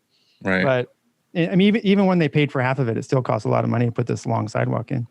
It's like here, like if, I mean, I don't know if it's like that where you guys are, but like we're kind of out in the middle of nowhere, like in the country, and there's a lot of roads where there's just no houses on it. And you're like, why are there no houses on this road? And the truth of it is that if you build a house on that road, you have to put in like 14 telephone poles to get power, you know, like power poles. And you don't want to be that guy that has to buy 14 poles. You just want to buy like a pole or no pole at all. So that's why there's a lot of these roads out here that have like no houses on them at all. Because you don't want to be the first guy to buy a pole. No, they just invest in a solar farm like you're going to do, right? Then you're good. You still need poles to get the power. You bury it. I never considered that, but like in the ag like world, like out west, we're in a pretty good sized city, second biggest city in Nebraska. But there's power everywhere. But I think that you have to power your pivot or your, you know, what you're pumping water from the ground to water your crops. So we have power everywhere. There's no shortage of power here. Yeah. There's just, I don't know, it's just one of those things that, you know, it was like I said, when I got 3-phase, like I had to buy it from wherever it came from. Like it has to be a taller pole or whatever, and they have to put in transformers and everything else. So I got lucky that I was only one pole away. So I had to pay for like the transition to another pole. But that's like a big thing for people. They don't think about, you know what I mean? They find a shit. They find a building somewhere and they're like, oh, this is a cool building. And they buy it. And then they find out later, oh, it's going to cost me $30,000 to like bring power to this building. It's like looking at buildings. We got lucky with this one, and it was an old wood shop, so it had 3-phase. But it was between this shop and we were looking at an old mini Mart that happened to have 3-phase out in like by an airport here in Lincoln. But a mini Mart would have been sweet. Yeah, right. It was a cool spot. It was just so far out. It was really far out of town. So yeah, then you would have been the new Mart. Oh, the Mart, the Screen Mart, or shirt Mart. Shirt Mart.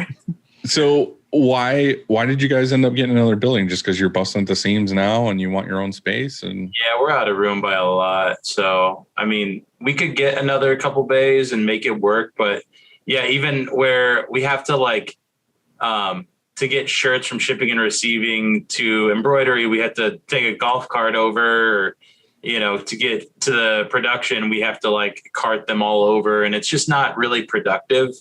And so, yeah, we just need a better layout because this doesn't make sense right now. And we need a fourth auto really bad. So that's the goal anyway. Why buy a building versus rent something bigger?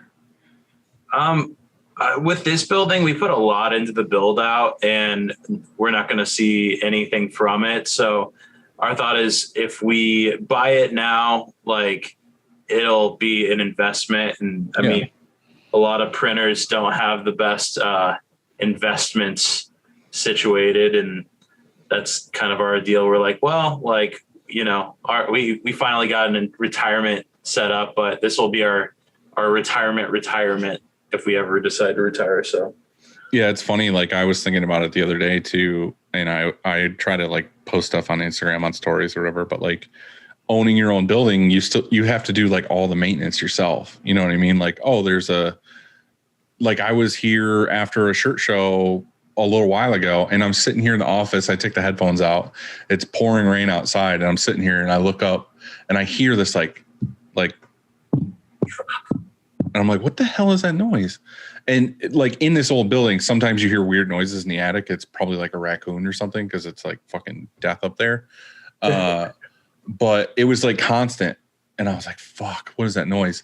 And then I hear it. It's like right on the sheetrock in my new office. And I hear it like tink, tink, tink. I go up in the attic and there's like a board that's leaking. Like the screw came loose in the metal roofing or whatever, and it was leaking through. So I'm up there sweating my ass off, like taking a board apart, like putting like seal the roof on around the nail and all this other stuff. And then like the next day you're like, okay, well, I got to mow the lawn here, or I got to weed eat, or I got to fix a step or whatever. It's just like, you're constantly like, you're at work. You're like, okay, cool. I've got like emails to do today. But then you also have to think of like, all right, like I still have to like go out and do the maintenance, or I have to wash the windows. Or are you trying to give them buyer's remorse right now? No, I'm just saying like there's shit you have to do as an owner of a business and owner of the fucking building you're in. Yeah, we still have to do all that shit though. Like, right? I mean, our landlord is not. We've never had a good landlord other than we don't have to mow, we don't have to, scoop snow. But other than that, like if there's a leak, they rarely come out. Like it normally. Right. If you want it done quick or on a good time, you need to do it yourself. Yeah. Even our air conditioner, like we had fixed recently, we just paid for it because, if they come out, they're probably going to screw it up because I don't know. There's not enough rental properties, and the ones that are good are like triple net and end up costing more than we can afford. So that's common though. Like in our lease, you have triple nets. Yeah, we have triple nets, but HVAC maintenance is on us. Like it's not really? The landlord doesn't pay any of that. Like one went down because we have like 45 tons of air and the rooftop units, and one of them went down because we've been here 12 years, and they're only supposed to last maybe 10 years. And so we're lucky, but one went down and we had to replace it. I think that we probably had to pay for the whole thing, but we split it. So we got lucky. I mean, he was pretty cool about it.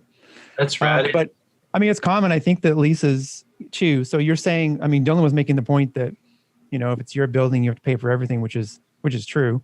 But on some leases, you have to pay for a lot too, and so I don't know.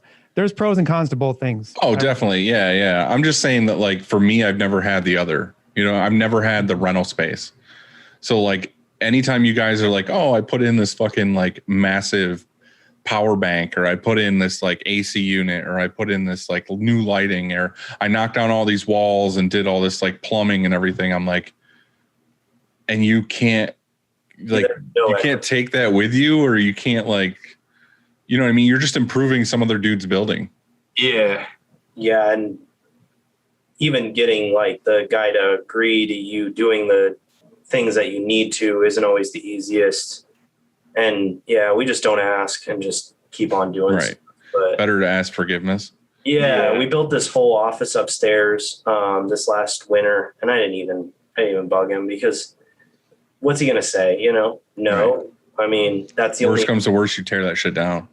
Yeah. He's just gonna get stuck with it, which it's nice. So he should be happy that we improved his property. But yeah, I just get tired of. I mean, electrical. You do all these electrical build out. We had to add, panel and all the 3-phase drop-ins and all that. It's just so expensive moving. Dude, so much.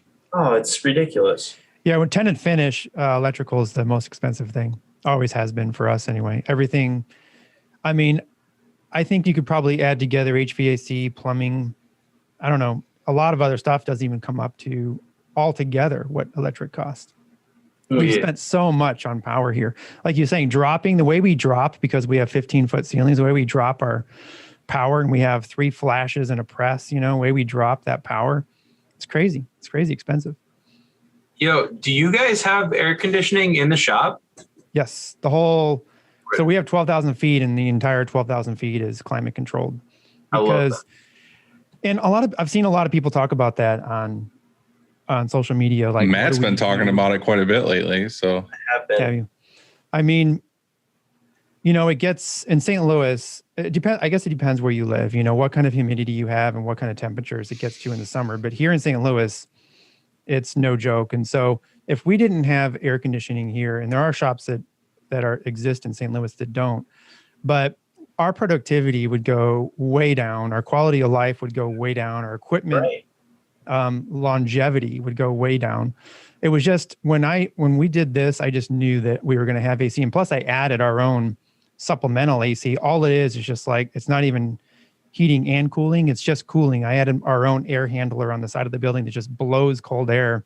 No ducts or anything. It just one giant hole and it just blows cold air into the shop just to help, because the dryers, we have 2 Sprint 3000s, and so much that you're putting in here is just blown right out. And they're great because, they have the hoods that you can close, and that really helps out a lot compared to our last dryers. But if we didn't have that AC, people would fucking quit. They wouldn't work here, or they wouldn't work. They would say it's 2:00, I'm done. Or if they tried to like power through and stay till 5 and sweat it out, they're not going to print much. It's just too hot. Did you have a classic Sprint at any point? And did you see a big difference when you got yourself a 3000? We went from, have you ever heard of a heat wave? Yes. Those were? Yeah, we went from 2 heat waves. We had a heat wave at each auto. And only because we didn't have the space. I mean, we just didn't, the way we grew kind of from bay to bay to bay, it just made sense to have 2 heat waves. But consolidating into 1 dryer is what we did first. I was wondering, like, is it going to save because we have these 2 different dryers and now we have 1? Are we going to actually save money? Is it going to break even, or is it going to cost us more? And it was just slightly more running the Sprint than the 2 heat waves. The heat waves are really like 100,000 BTU burners. And so it's, it's smaller. And you have the advantage of, if you're only running 1 press, then you're just running that 1 dryer. But it also slowed us down really, because the heat wave just couldn't handle, a high volume day. It just couldn't quite handle it. It did a pretty decent job, but not like we're running now anyway. But as far as efficiency, yeah, I mean, our shop stays cooler, and how you get that layer of smoke or whatever the shit it is that you're not supposed to have. That you're not supposed to have. even though it's 15-foot ceilings and it builds, and then all of a sudden it's the 5 feet at the top, and then it's all of a sudden down into where it's your face. It used to do that. We even put custom hoods on our heat waves to try and suck some of that air out of here. But the way the sprints are built, you can go in that panel and choose. It has a vent, and you can choose what % power you want it to go. So you can have it go. I don't know. Do you have a Sprint? You have a 3000, right, Dylan? I have a 3000 with the exact same one you have, but you guys have the regular old Sprint, the one that I used to have, right? Yeah, it's ancient. Yeah. A big difference when you switch to the newer one? Yeah. Damn. Like that was literally the only reason. Like there were 2 reasons why I wanted a new dryer, because again, the Sprint that we had, the same one that you have, like I love that dryer in the fact that when I first bought it, just because I wanted to have peace of mind, I went through and replaced like most of the electronics in it to know it was like brand new. You know what I mean? Like flame rod, new wiring to flame rod, like new, like almost all new sensors. And then I can't remember what the one thing is. It's like the biggest part, the most expensive part you could buy in the thing. It's like $1,000 part. I bought. It was like the flame controller, like the big box. Veriflame thing. Yeah. So yeah, the Veriflame. So I replaced that just to know, like, okay, I'm good through the whole chain of like this thing throwing any errors at me or whatever. And then the dryer itself ran great. And like most of the stuff you can buy for the thing, you can buy at the hardware store. So I was like, okay, cool, we're good. But the problem it was an older dryer, so it didn't have like all the heat technology of like making it more efficient, and like cool technology of like being able to touch it. So like the dryer was always hot to the touch, you know what I mean? And it was radiating heat into the room. And then the other thing is I was always fighting 2 presses on it, because if one wanted to do poly, one wanted to do water base, and both back and forth, it's a huge pain in the ass. So I was like, all right, well, we're going to get the gauntlet. I should probably just go ahead and get the fucking dryer. Like I originally wasn't going to get the dryer. I was just going to get the gauntlet. And then I was like, you know what? If I get the gauntlet in here, I'm literally not going to have room to get the Sprint later and get it around the gauntlet to put it where it needs to be. Cause like if I buy it a year later or whatever, I'm going to have to move this press out of the way, like bring the dryer in, uncrate it, move the old one out. It's going to be a huge headache. So I was like, I'll just buy it now. And did you install your own dryer? Did you put it together? Yeah, we put it together ourselves. We put ours together too. Yeah. It was scary. And we did it wrong the first time. We got it together, and it was one of those things, you know how it's like labeled like A, B, C, D, whatever to put it together. We did like some of the legs differently, and then we were like, fuck. We like messed it up. It ended up working out okay. And then the very first time we put the belt on, we put it on backwards to where the black flap that covers the zipper was going in the wrong direction, and it like bent it completely backwards. So that sucked. But hey, you learn. But yeah, back to the question was like, now I can literally like, I could lay my face on the top of the dryer. It's like, cool. It's totally fine. There's like no heat coming off of it. And I sent Andy a picture the other day, because we had this discussion, I think on the last podcast, of like, I can set like an icy drink, like an icy iced tea from Dunkin' on the dryer on the end while I'm helping Randy like pull shirts off, and we could be there for a while and it still is like icy drink. Yeah, it's so fire you. I told you that too. Like you don't put drinks on the dryer. That was the whole. The premise of it was that Andy has a rule of you're fired if you put drinks on the dryer, because he doesn't want them to fall over and then, you know, like get the electronics wet. So I just send him pictures now of me like putting drinks on it. Cause I just don't give a shit, because it's my dryer. Kind of like you're not incorporated or anything like that, right? Yeah, I get it. We just had it's not going to happen. And he put together that Diamondback C, and then he immediately like came over to our other side of the production floor and was like putting his hands on the side of the dryer and like making the face of. And I was like, "Wally, get out of here! You're gonna let everyone know this thing is a monster," you know. It is definitely it's old technology that probably needs to be updated for sure, but it does a good job. Tough though, you know, like you just said, so it works, right? And so that's the problem. It was the same way with the heat waves. I'm like, we don't need to replace these; they work. We're printing shirts and curing them. It's fine. But then you get the different dryer in, and you're like, oh my god, you know, like I can't believe we used to have those. You know, it's so much better now. And so I guess it's like that with everything, though. It's like that with your image. It's like that with a new press. And so I don't know. Well, me and Matt, we had this discussion. You were talking to me, I think it was like a week ago, about the same thing about the dryer and the heat or whatever. But one thing I did with my Sprint is I went through and replaced all the insulation on the top layer.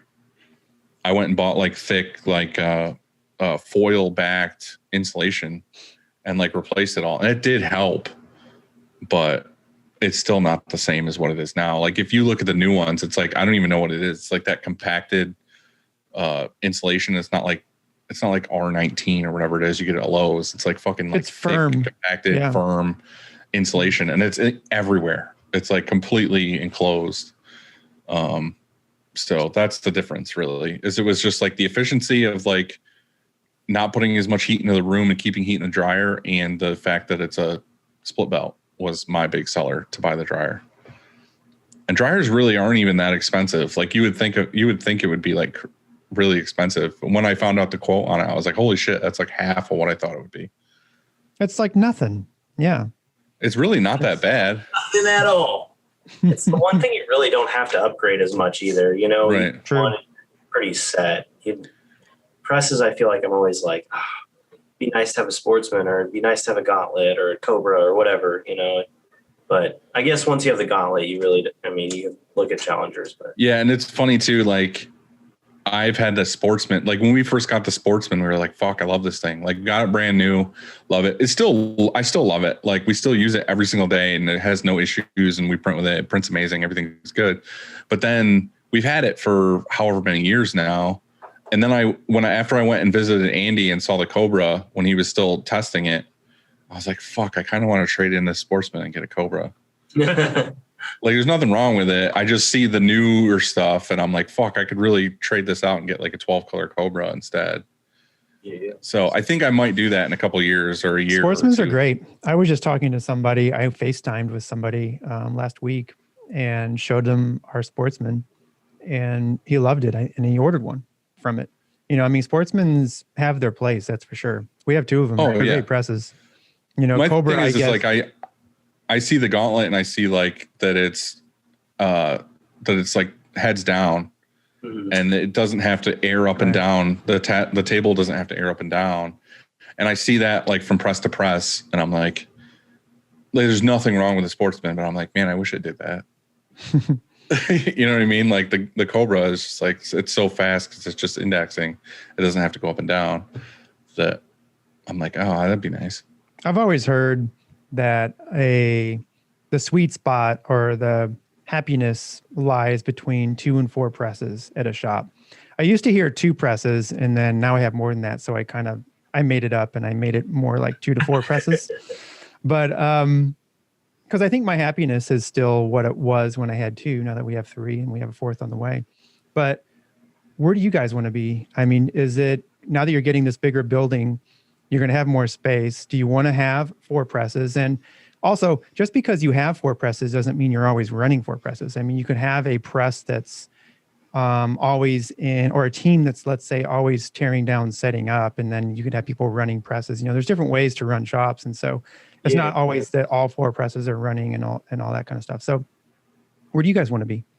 I don't think we have a number. I think it all depends on workforce. If we can find people that have like kind of the same ethos and the like morale as us, I think that's the most important. And then second, like whatever we can do to keep our turnarounds, I would say, even if we get 7 to 10 days, if we were like, you know, hitting 7 to 10 days and we needed 10 presses, like, then I'd say that's the number. But yeah, right now, just want to keep that turnaround. Yeah, right now we're kind of sitting at like 14 to 17 days, even though we want to be more of that 10 to 14. So I think right now we want to be at a 10 to 4, or like 4 presses and get 2 Sportsmans. And then, yeah, we have a Sportsman and 2 Diamondbacks, but I mean, we'd like to trade both of those out at some point. So.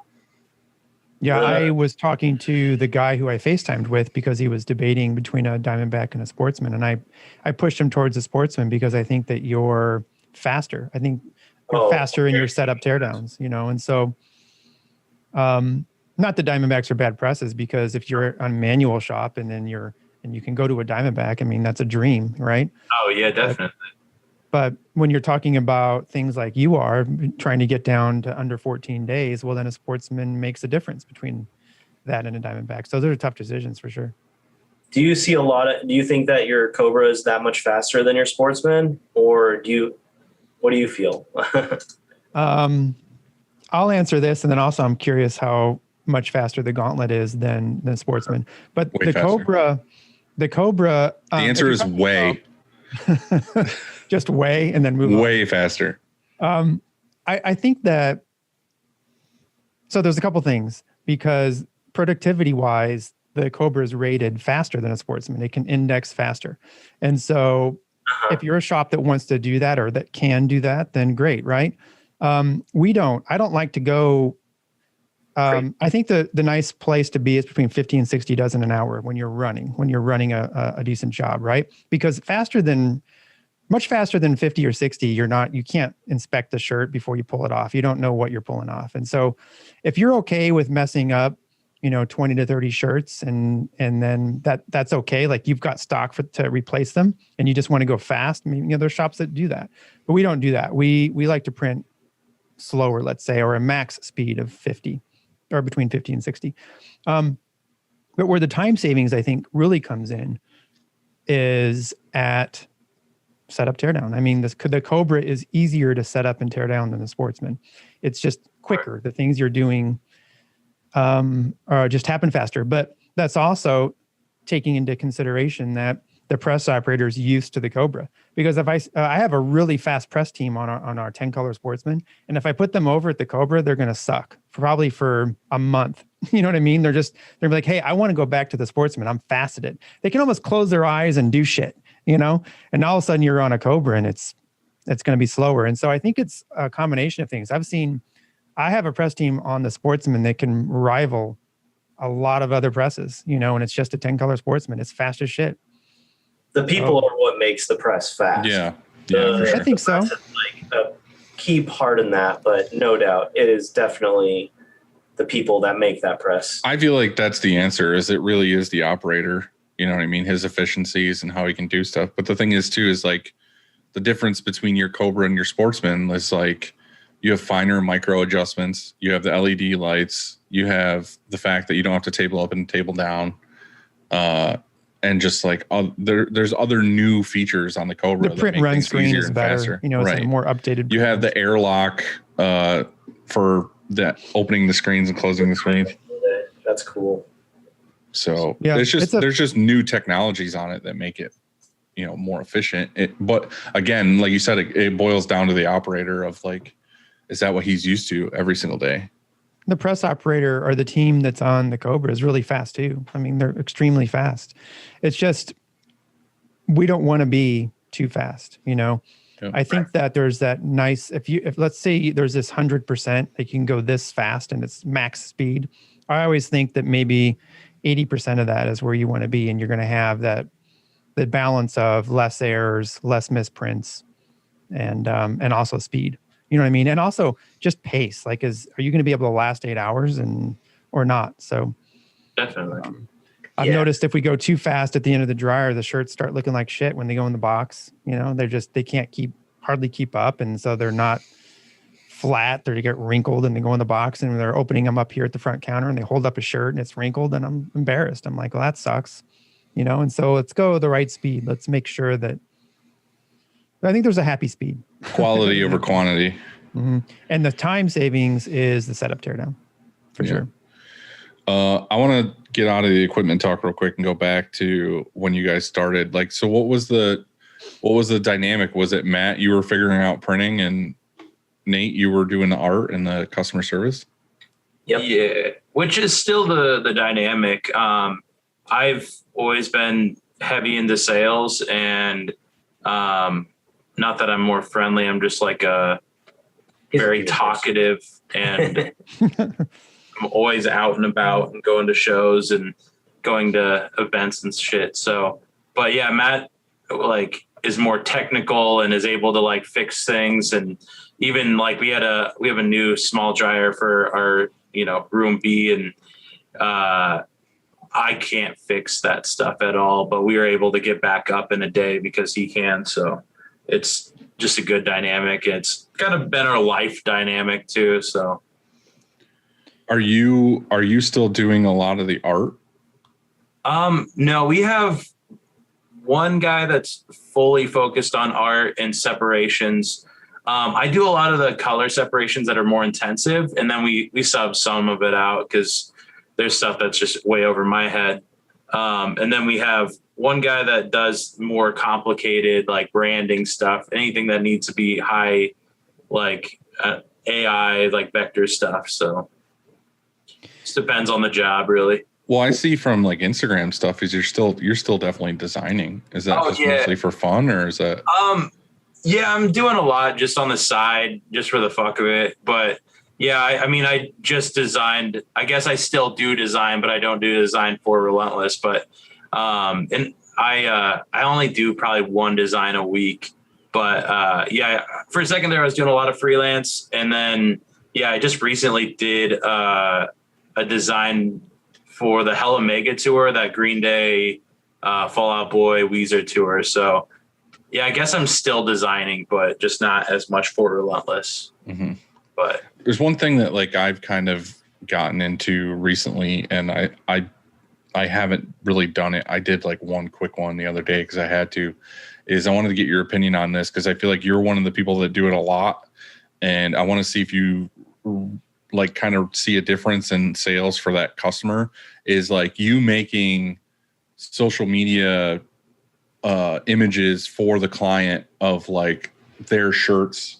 You know what I mean? Like if you were like, oh, a new store's open and you have like the t-shirts laid out and the hats laid out and you kind of make it real nice and appealing, like giving that to them, do you see a difference in definitely in like sales because they have the right tools to promote it? Yeah, I definitely see that. Even just like Order My Gears, one thing, we'll just build out like it looks like a band like spread of shirts. Right. Just making it look a little bit more legit than like, you know, the Order My Gear flyer. That stuff helps, and buying good mock-ups helps. Just so your clients have good shit. And then yeah, even like with Order My Gears, like something we do a lot is like right before it closes, we'll send out emails just being like, hey, like, you know, thanks for supporting the store. If you could share it, like, and having those social media assets, even in a Dropbox link, and being like, hey, here's a flyer if you want to put it up on your social media. So I feel like that's a huge tip to a lot of people, just because like I said, in my mind of like the whole industry of like people that do that, like you're like in the top like 2-3, but I'm like, fuck, I need to pick Nate's brain on like, how are you laying those out? Because realistically, you're just laying them out, and it's the artistic flair of like how you're laying them out in the background and everything else. But like, I know from my fulfillment stores with certain customers, I feel like I have to get on their case once in a while to be like, I need you, like, if you guys want more sales, because sometimes they're like, what are the sales like? And I'm like, oh, your sales are doing fine, but like, you should probably post about it more often. You know what Absolutely. I mean? Like some of them are like, oh, some of them post like daily or every other day or a couple times a week or whatever. And it's nice because they get a lot of sales. But some people are just like, I feel shitty getting on my stories and holding my phone and being like, hey, buy my shit. And it's like, if I had good assets to give them, they would feel better, I feel like, about posting about it more often because it looks good and it's not shitty. Yeah. And even jumping on there and being that social media influencer kind of person is something that's not organic to, I think, anyone other than younger people. So it's something you have to force yourself into doing and being comfortable with it. And it won't be comfortable for even the first year of doing it, probably. Yeah. But I mean, people like to see a face and they like to see you as a person. But yeah, just even building out like assets like that just helps so much and helps the clients. We have a very large podcast. I think it's one of the bigger podcasts right now, and watching them, their assets. And it's something where I'm pretty hands off on like setting up their social media assets, but watching them just have a store and watching that their sales aren't doing as well because they're not posting about it on social media. They're not, you know, doing any like content, and just watching that store fail because of it is a little bit of a bummer. But It's not our fault. Yeah, it's not our deal, but right. And that's what I mean is like we have some of these customers that could sell really, really well. You know what I mean? Like you might get somebody who sends you a DM or sends you an email that's like, oh, they've got like 2 million followers.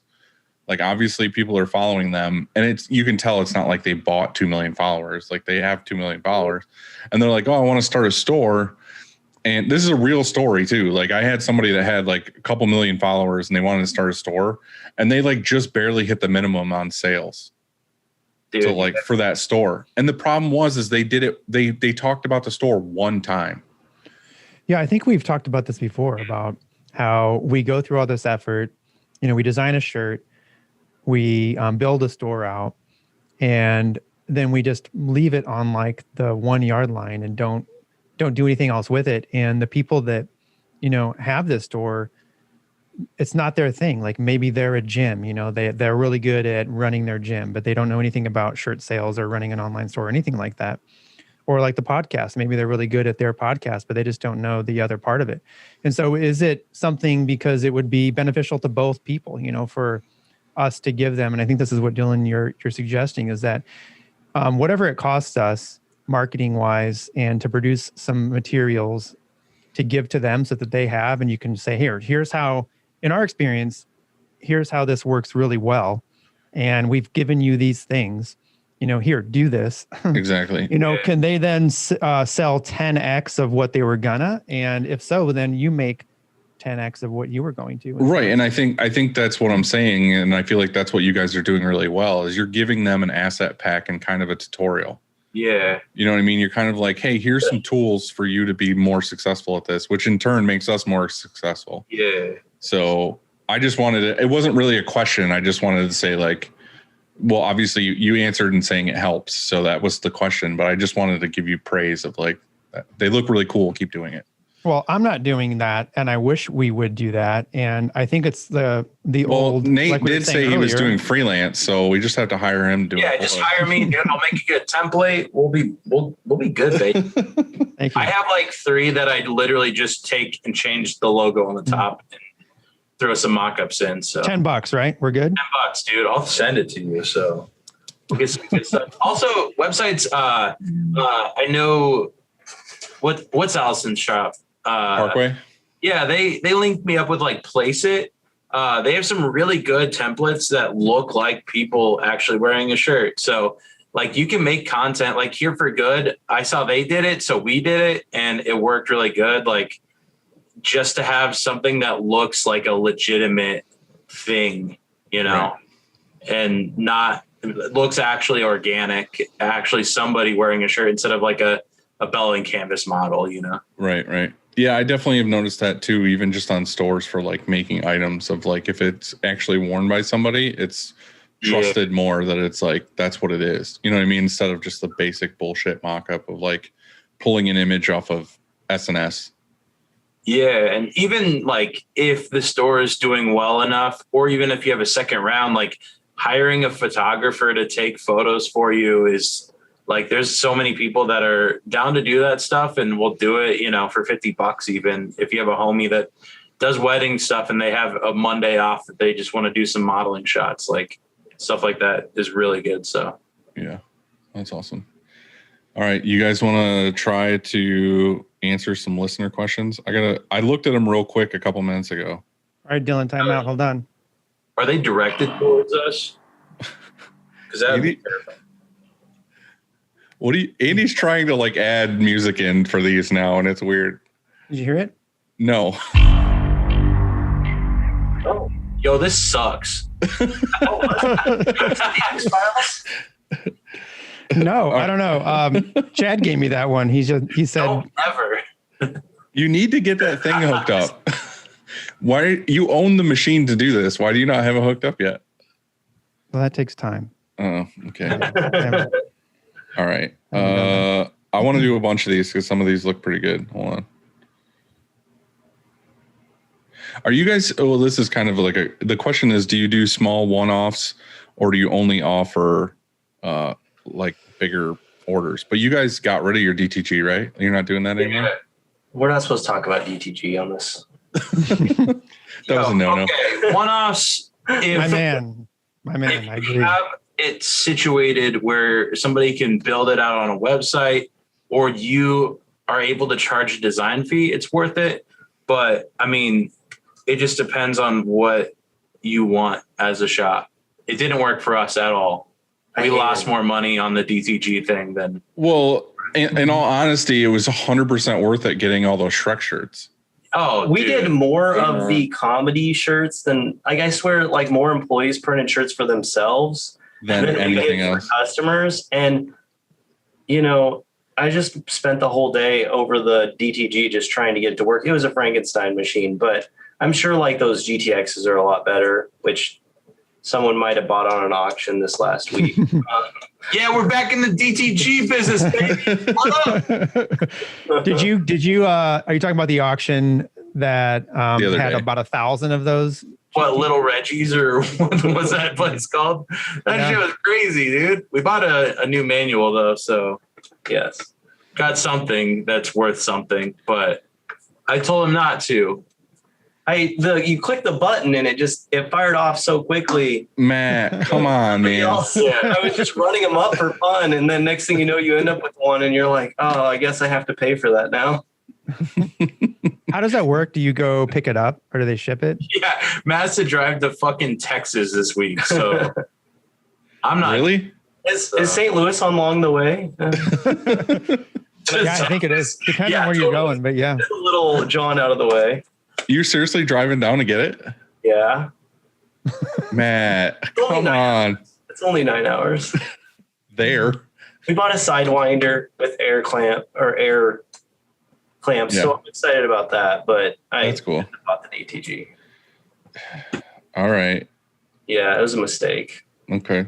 So I can skip the question on here of what was the biggest mistake you ever made? Oh, I don't know if DTG was. Damn. Probably the workman's comp thing. That's the biggest mistake. I would not having workman's comp is the biggest mistake. Hold on. That was, yeah. So Eric at Night Owl asked, what's the worst printing mistake you ever made? Oh, we haven't had any terrible ones. They've always been like $2,000 to $3,000 lost. That's a pretty good only mistake. 2 to 3K. We had one recently where we knew the client was going to be the worst, and we went with it anyway because we were like, "Oh, we're gonna make money, hell yeah!" And we should have turned it down. Sometimes it's better just to say no to clients, especially when you know certain clients need a little bit more love, and this client we learned the hard way. So This isn't a huge mistake, but mistakes happen or whatever. And I actually had a customer text me at 10 o'clock last night, and the dude's awesome. Like, he's a kind of like a buddy of mine, owns a winery, and he just picked up his shirts and he sent me this, which we have to reprint the whole order this week. The hoodie, he did a bunch of hoodies that were totally fine, but all the tees had this. I don't know if you can see this or not. Probably not. Anyway, it says, it's like a flag, but the flag is like made up of grapes, and it says Americana Vineyards Winery, Interlochen, New York, or whatever. But it doesn't. It's supposed to say Americana Vineyards and Winery, but for some reason the "and" is missing, and at the end of winery is an A, so it says wineria. No, oh man, no. yeah. Did you get proofs? But the thing is we printed this order before. Oh my Oh, god, word. weird. So I think what happened was that like something happened in the system, or like something with the text file or something got messed up. So when he brought me in the test print, because I was the one who approved it because it was originally my order, I was like, yeah, it looks exactly like last time. Like, I didn't even pull it up to like look at it, and I would have never. I don't even think I would have looked at the text. I would have just been like, yeah, we've done this before. It's totally fine. And he texted me and he's like, hey, why is there an A at the end of winery? I was like, I have no fucking idea. You could spray that out, throw some heat transfers on it. You could make it happen. Just get some cream colored vinyl and just put a square over it. Call it good. I kind of like winery. It's kind of like pizzeria. I know. That's what I told him. I was like, you're an Italian winery now. Just like, it's fine. I got a wineria. Do any of y'all have insurance for bigger jobs like that? No. We've talked about getting it because there was a shop locally that had, I think it was a $3,000 Columbia jacket order that they had embroidered. So we've debated on some kind of realm because I remember how they were. I think my sister-in-law is like our insurance agent. I thought it was your mom. No, not my mom. And she's talked to me about it before, like, oh, you should get this, and in case you fuck anything up or whatever. But like realistically, the monthly payments for it were like, we don't fuck shit up that often. And when we do, it's like a 100-piece order or a 50-piece order. It's like, we just fix it. Like I wouldn't like make an insurance claim on 100 shirts. Yeah. Like if we were doing more Carhartt or like brand name. Right. I feel like if we were doing nothing but like 10,000 piece orders all day long, then I would be like, oh yeah, it's totally worth it. But I feel like anytime we do an order that's like 10,000 pieces, I like do like quadruple checks on like mock-ups, and I even send like the customer a photo to approve of like the print and everything. So talk about Contractors. We have a partnership with I think a great one. They give us lots of shirts every week. But before every order, we print a shirt, a sample shirt, a physical, not just a proof. So we proof it just like always, but then we print an actual shirt, take a photo, and send it before we go. And so I think that I don't know how you can mess that up because they're approving a photo. So we should be good. Let's see. One more. This is kind of give me. You shut up. Give me a couple. One and a half more. Okay, 1.5 more. Well, now I gotta pick then. Have you guys felt creative burnout? If yes, how or did you deal with it? I feel like I have I would say every like 2 weeks I have a really big burnout. Normally I just like I feel like that's often.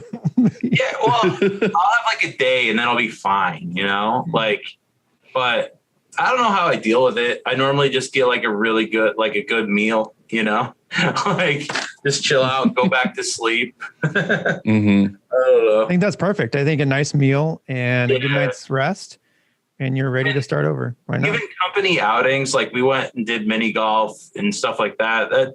That helps the crew like chill out, or everybody gets ice cream for the day or something goofy. But we try to have a bunch of those incentives. That helps morale a lot for sure. It's yes, especially when it's hot. It's when you do like that mini golf or something like that, is it just the crew, or do they bring like +1 or kids or things like that, or is it just you guys? Sometimes it's just the crew, but we have like parties where we'll have everybody over at like Derek that's worked here forever's house, like, and we'll just have like a big barbecue. But I mean, other than that, like I don't know how to deal with burnout that well. It's something I'm learning, but Andy, I feel like you every once in a while have to take a nice long vacation. Yeah, I mean, well, I think Nathan said it perfectly well. He's exactly right. When you're, right before you or during your burnout, the best way to do it is to go do what you want to do or do what you like doing. And then that is going and having a nice dinner and then getting some rest. I mean, that does it for me. Everybody's different though. Whatever. For Joanne, for example, if she's burnt out, we actually get home from work and after dinner, she goes downstairs and goes to the studio and paints something, draws something. You know what I mean? And so if she didn't do that though, like if you just went to bed, she'd be kind of crabby the next day. So I think everybody finds something, whatever that is. Whenever you recognize, that's for like one of the most important things is to recognize you're burning out. And once you do that, then do something about it. Because if you don't, well, then life's going to suck for you and probably some people around you. That was going to be one of my questions for you guys is that you're brothers and you run this together. Do you ever butt heads?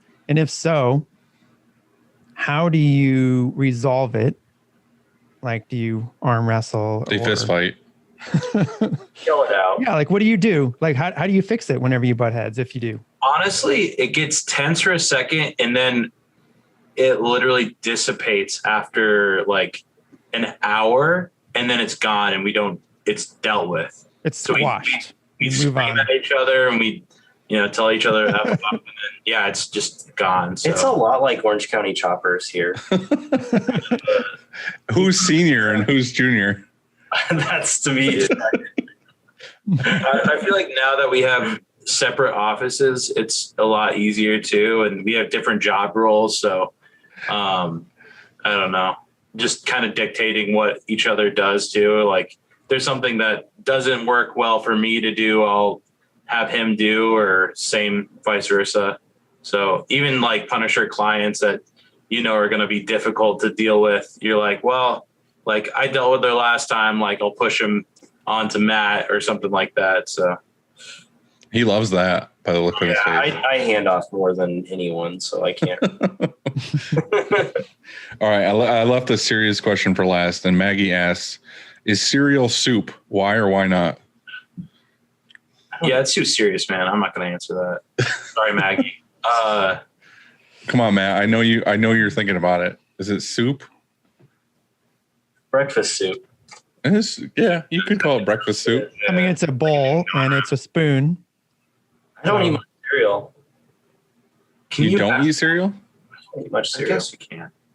I have a box of Cinnamon Toast Crunch right now in my cupboard that's been there for months. Same, actually. That's a good one. They had a deal at Costco, right? Yeah. Oh, Yeah. We'll take. We went down and got it at the Mart. The Mart doesn't sell food. Only electronics and furniture.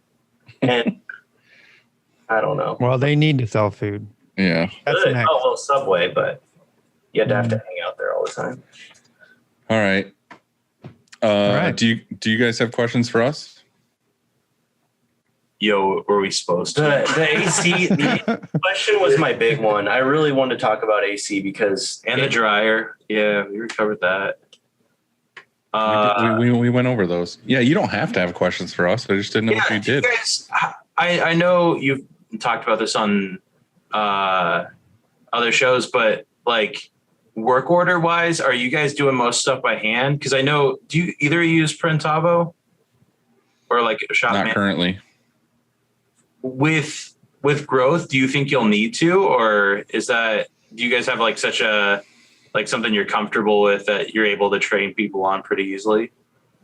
I feel like it's the great debate of if it's needed or not. I don't know. I mean, right now we're currently using FreshBooks to make invoices. Right. So, I mean, it's worked good for however long. The problem is it's not meant for screen printing. You know what I mean? It's not like Printavo where you can just put in the item and it populates and then you can put in the sizes. Like I have to go in and be like, over the years, anytime there was a new item, I'd put in the item and then put it in the catalog, basically. Yeah. So now I can just be like, oh, I need a Bella 3001. I pull it up and then I make every line item its own thing. So if it's smalls, I'm like small black, and then I put like 50 quantity, and then I have to pull up Bella 3001 again, and then I put medium black 50 quantity or whatever. So that's kind of the only pain in the ass. But the truth of it is, it's back to like what Andy was saying about like those press operators being really good at that thing because they've done it for fucking 10 years. It's like I could put Printavo in front of them as me as an owner and be like, oh, this is better and more efficient, whatever. And they look at me like, fuck, I want to go back to FreshBooks because I know it so well and I do it all day long. Yeah. So, I mean, I talked to, and I think you do too, Dylan. I mean, I talk to Bruce often. And Bruce, if you're listening, I know Matt's not listening because we're at hour like 2, and that's way too much for Matt. But and Bruce knows this, that if he had a power scheduler, when he does have the power scheduler, that we're down to implement Printavo here at Shirkong. But right now, we custom built our own power scheduler because out of necessity. And we love it. And so we don't want to abandon it. And therefore we don't use Printavo. But I always recommend Printavo. When people call or message me, I always say, look, Printavo is built for screen printers. It's a great, especially if you're starting out, it's fantastic. Use it, start with it. I mean, it's hard to make the switch. That's one of the bigger challenges. Like if you're, it took us a year, so we paid for a year and didn't even touch it.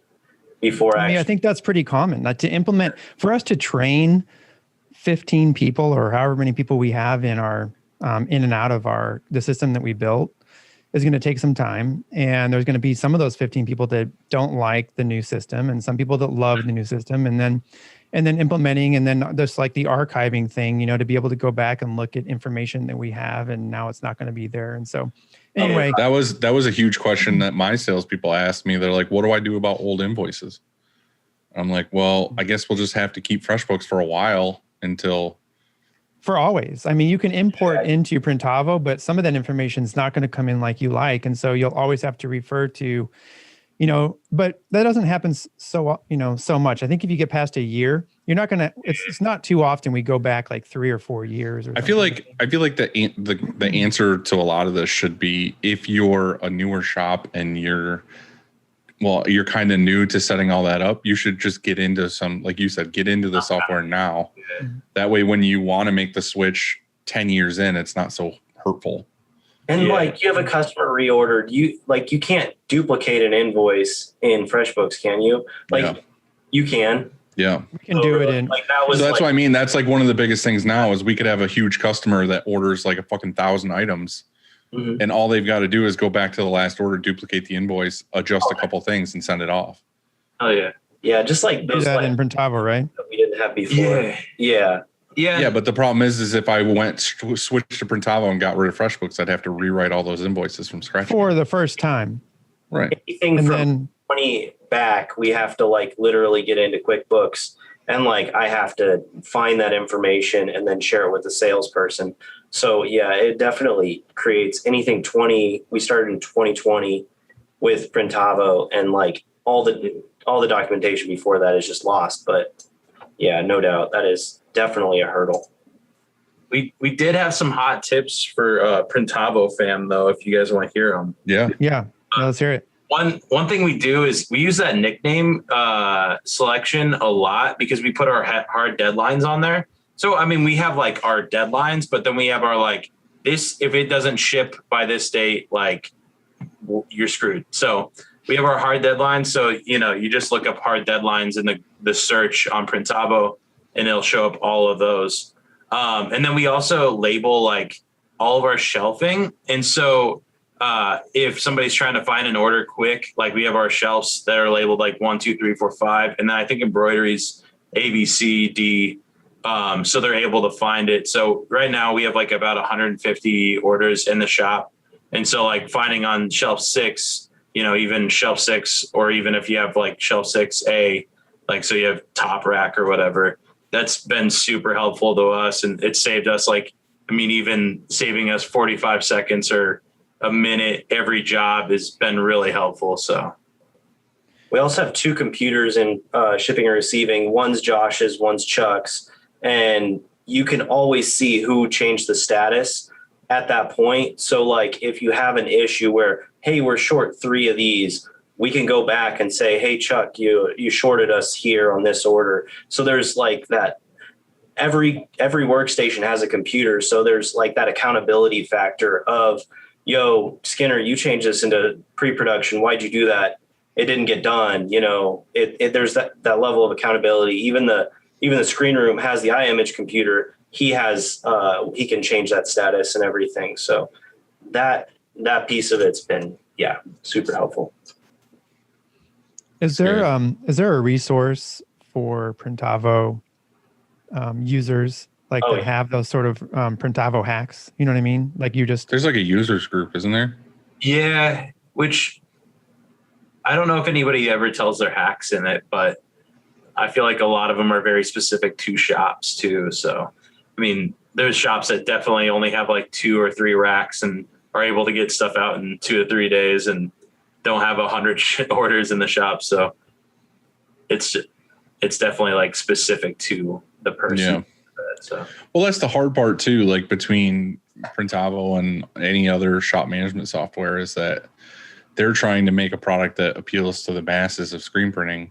But the problem is every shop does something differently. You know what I mean? Everybody's like, oh, Printavo doesn't do this or Printavo doesn't this. I feel bad for Bruce being like, well, fuck, I can't make it different for every single one of you. I'm just trying to make one product that works efficiently as possible for everybody. Yeah, but if there's enough squeaky Group for not doing wheels, something. Yeah, if there's enough people bitching about a certain service, I'm sure it gets Right. changed. But I'm just saying, in Right. general, it's like you can only make the product a couple different ways. You know what I mean? I feel like it's like All you right. guys are making it work for whatever. I have a shop hack jingle. I know you just gave out printable yes, hacks, but here you go. You ready? Tell me if you like this vibe. Hit it.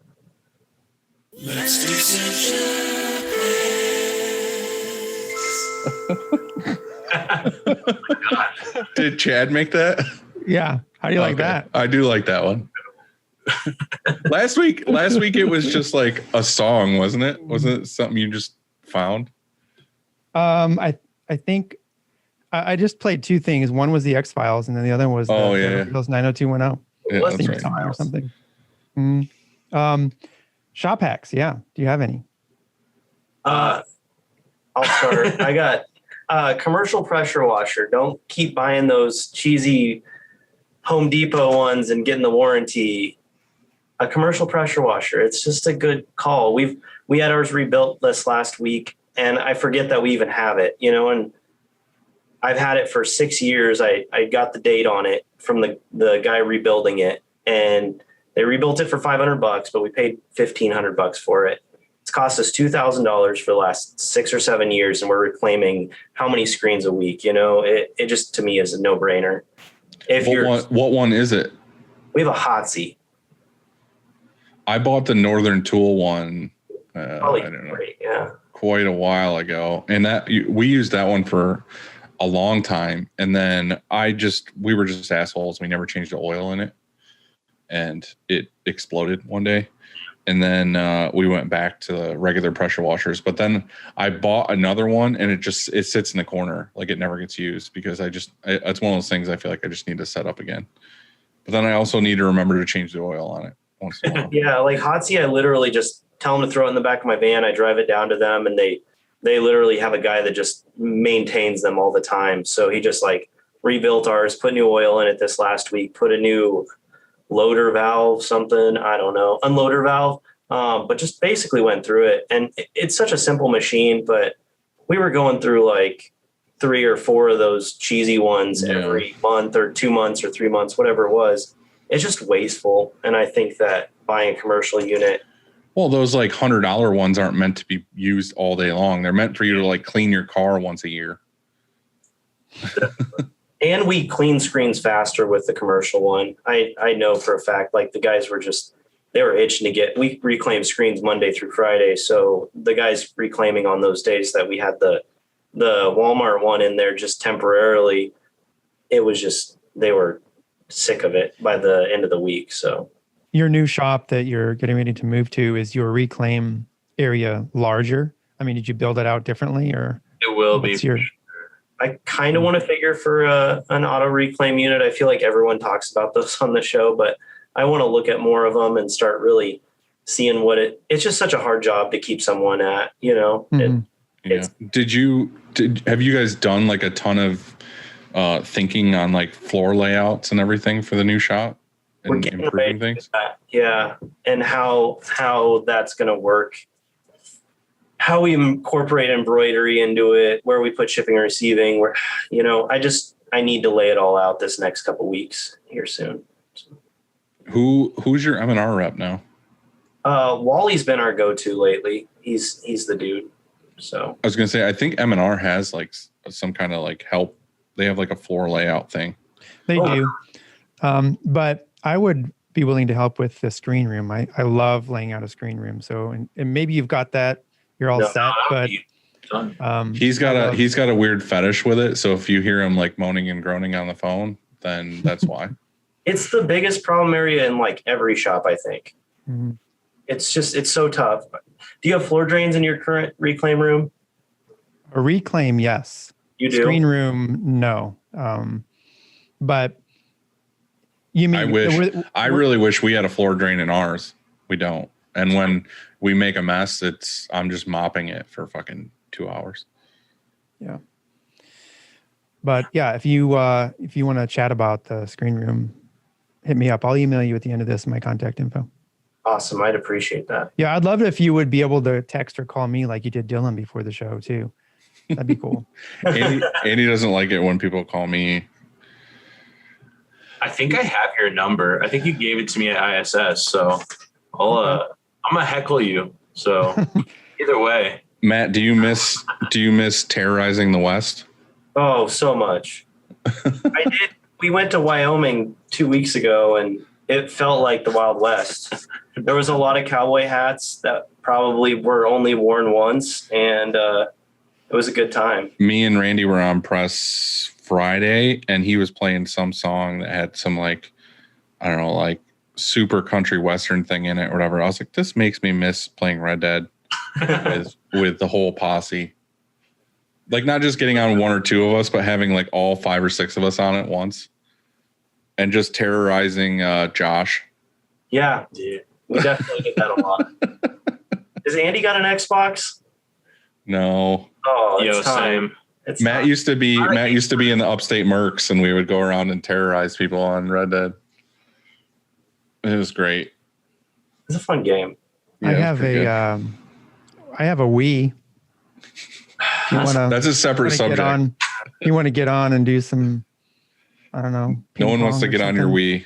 That was pretty good. Ooh. Yeah, it was good. I love that game. Might be a hot tip, but do you guys have any like hot sheets set up with like Google Docs or like Google Sheets where you have like copy and paste pricing and even like payment information and all that stuff? Do you do that with your sales reps? I do that with the sticky notes on the Macs. Oh, hell yeah. So on the desktop, they have the block of like what gets sent when you send an invoice, what gets sent when a customer just wants a quote. So it's kind of like they just go through of like, oh, these 3 or 4 stickies and copy and paste. Yeah. We've been like building out flyers even for web stores because they're kind of hard to explain in an email. It's easier just having a copy and paste. Like I use InDesign to build them, and I just copy and paste something from Photoshop and put it in there. And then they have like a publish online thing. But yeah, we have like a copy and paste like wording and like some quick sheet pricing. And then also, yeah, even like promo stuff. Like there's stuff that you send out to like, you know, the Corn Growers Association. If they need pens, we have a pen sheet that we just send out to them. So is that how you're quoting? Like you're not just emailing them just words and a quote. You're telling me that you put together a document or a PDF. How do you save it? And do you email it or do you text it? How do you give it to them? we email it. So I'll just say, hey, if you want to check out this quote here, and I'll just like link it in the email so they can click it and see it there. And then they can send that over to their like staff. It's just a little bit more of a proposal and able to be like a little bit more professional. I don't know if it is more professional, but it's a little bit easier. And I think it is. I mean, it sounds better, you know, because and we talked about this once before, but I was trying to develop something similar that I wanted to, for quoting, that I wanted to send to people, because I think that when we email quotes, a lot of times it just gets lost in the email. You know, some people get 100 emails a day or whatever. And how does ours stand out? I mean, it's a really important email, right? It's a quote for an order, and what makes ours stand out? And so I was trying to decide if we should text and quote, or, you know, because people, it seems like, answer text or at least see their text and they can That's click what I was on it. going to say is the text thing. Was it Twilio or whatever? Twilio can do it for you. Yeah. But I mean, wouldn't it be cool to click an attachment or a link or something? And it doesn't have to be a PDF or a document. It could even take you to a web app or something that shows you the quote. You know, it's just a link. Well, that's what Printavo has, right? Yeah. So we'll build out, if it's just a simple like t-shirt quote and they're like, hey, we need this, like we'll build out a text quote and they will send directly to their phone. But even with Sage, like, I don't know if you guys do any promo, but having that where you just put a t-shirt pricing and then have like value, like added things where they might not even think of you as a pen shop or a sticker shop or, you know, even doing buttons, but like having those extra stuff on the quote sometimes adds to extra sales too. So. Oh, so you're putting those on no matter what, just as like a, hey, if you want them, here's the pricing and here's the options. Yeah, even building out just like a Sage presentation with extra stuff, like, so you build out like a t-shirt price for the quote and then be like, hey, or even if you want to make it simple, build out that Printavo one and then have in a link, be like, hey, here's some other ideas. That's smart. Yeah. So people can shop you and like, oh, I wasn't looking for, bottle openers, but like I wouldn't mind having them on. Especially if you have the logo on it and they can see it. Oh yeah, that helps too. That helps even more. But yeah, I was just talking about something like that with Brant when I was at his place a little while ago. He was talking about how he has like the roll-in for stickers and everything else. And he was like, yeah, sometimes we have their logos and we have whatever we made for them for shirts. We might just do like a quick row, like one row on the machine of stickers. Oh yeah. And then throw them in the box because we already have their logo. So then next time they order, they're like, oh, hey, I want more stickers. Yeah. So they'll order like 1,000 stickers next time or whatever. And even with ML, I know he's been on the show, but he has it in his invoice like, hey, if you want 100 stickers, it's $30 since you're ordering from me already. Right. And has like super quick deals like that. So, but it's a good, easy extra order on top of, and it makes the customer even more, so. Right. No, I agree. It depends on the client too. Like if it's a band thing, I don't send them over like a presentation. I'll just be like, hey, here's your quote on Printavo. But if it's like a corporate place that I know they get pens and stickers and koozies and stuff like that, like I know that they would rather have a one-stop shop and they're probably ordering from, 4imprint or some weird website online and they'd rather do it local anyways. Right. Do you have a band thing or any kind of like education for bands to like help them with merch, or is it more just the sale?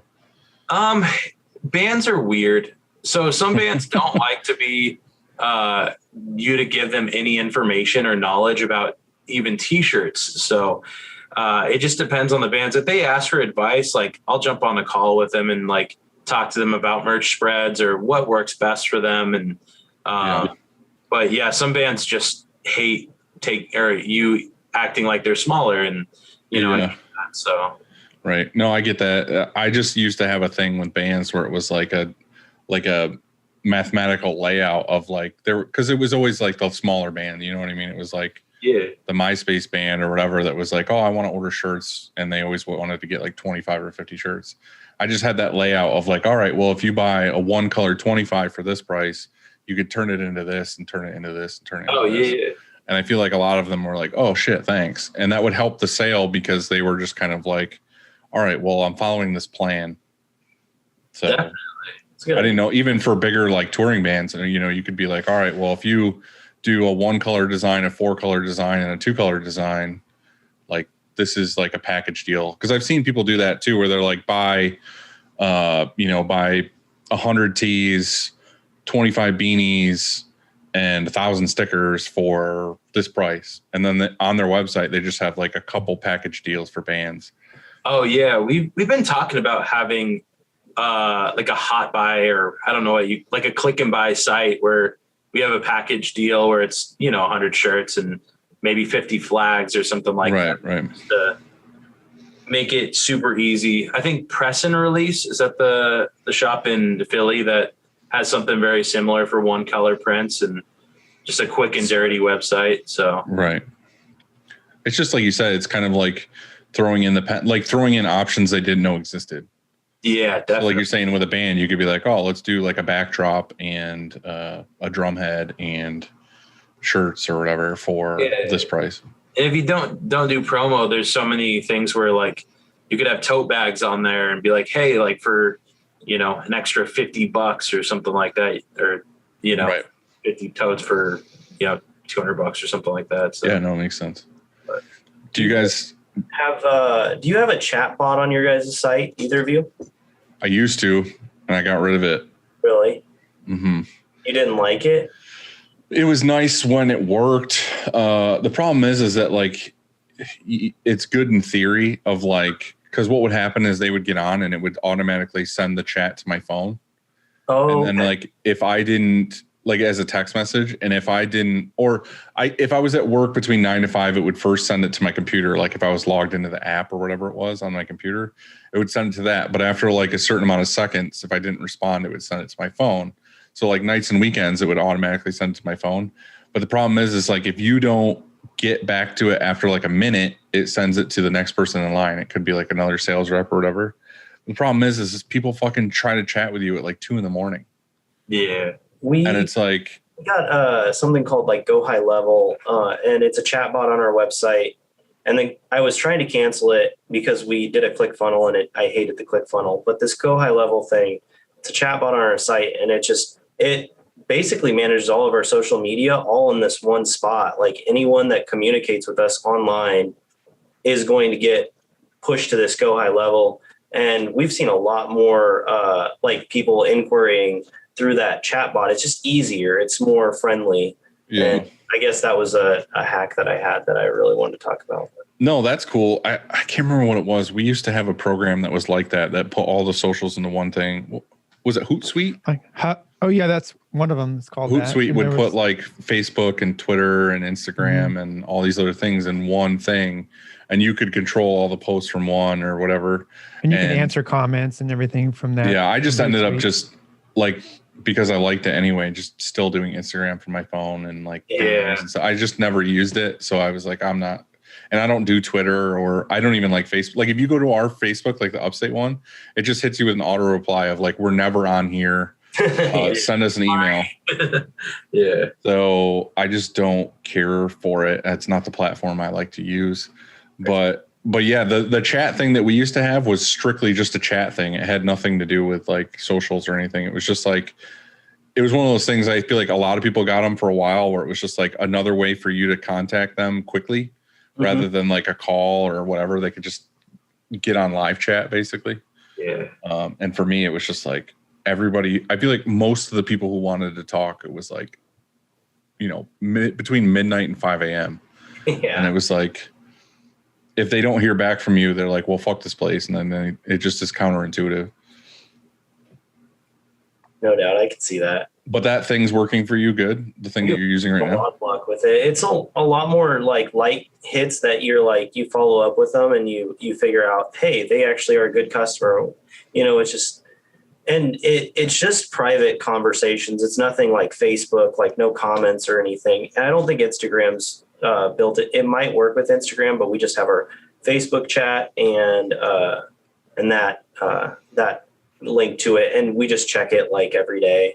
Yeah. But it has yielded quite a few sales. Our order manager runs it, and she's just checking it while trying to find 112. So it's a good combo. Nice. Do you guys have any more hacks, or do you want to get into quick takes? One hack we've had is SNS has that back end website, the sportswear collection. I don't know if this has been talked about, but just even giving your clients the power to see inventory on one of your distribution places has been really easy. So they understand like, hey, I am not going to ask you 100 colors for comfort colors right now because everything besides black's out of stock. So they're able to see it, or even be like, hey, I'm going to do small through large and comfort wash, and then give you the numbers. And then you're like, well, like if you pay right now, like this will be more guaranteed. So yeah, that's been helpful lately. And that site also, they can actually like click and agree to ordering those items. And then it pushes an email to my email inbox saying what they actually ordered. That's pretty cool.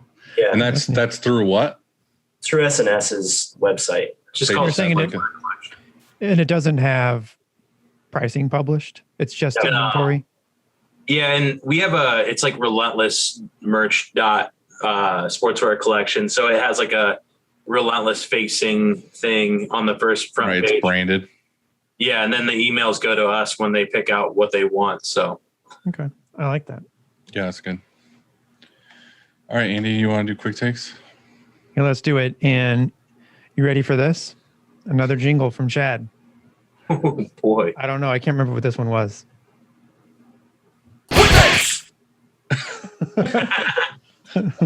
You really need to get that thing hooked up. Could you hear did it come out? Like I can hear it, but it's like Yeah, you're it's gonna like have to do your that cell again, I phone. think. Was that too close to the mic? No, you're I good. don't- Back up. Yeah, you should back up a little bit. Yeah, we couldn't hear it though. So yeah, try it closer now. It's like, Yeah, I didn't hear that. One more time. Yeah, one more time. should we just like play this over and over? Is that's what okay, hold on. Dude, you got it perfect that time. Nailed No it. way, really? Okay. All right, cool. Well, once I get it in, this isn't the right way to do it, right? But I'm going to get I know how to do this. I know how to do it. I can put this file on this app, on this other thing. I'll hook it all up. We'll get it. Okay. I'll get it right one day. All right, one day eventually. Yeah. And then it'll be just way better. All right. Shit. You know what I just looked over and saw? Do you know what we didn't do? We didn't do the Frank button. the fuck? We'll have to do it at the end. I have no idea what that is. It's the guy that does your screens, right? Yeah. What's his name? I can't Frank. remember it. That's the only time we've ever not done this. Bro, I'm trying to set you up. What's I your know. guy's name? We got to do Hold it at the on, beginning. Oh, let's do it right now. Here we go. We're going to do it in the middle. All right. You ready? I got to swing it in. There's a guy that makes screens. You guys talk about him every time. What is that guy's name again? Frank. There. Did it. Saved it. Okay. Okay. Sorry, Frank. Didn't mean to let Did that we happen. we talked about GSF though, but we went on No, a we tangent did, about- but I don't yeah. know what the hell. Like, I don't know. It's been a weird day. Yeah. But hey, we saved it and it's in there. So yeah, it is time. Thanks, Nate, for setting that up for us. Oh, you're welcome. Yeah, it's our first time we've worked with a threesome. Beautiful. Some of us.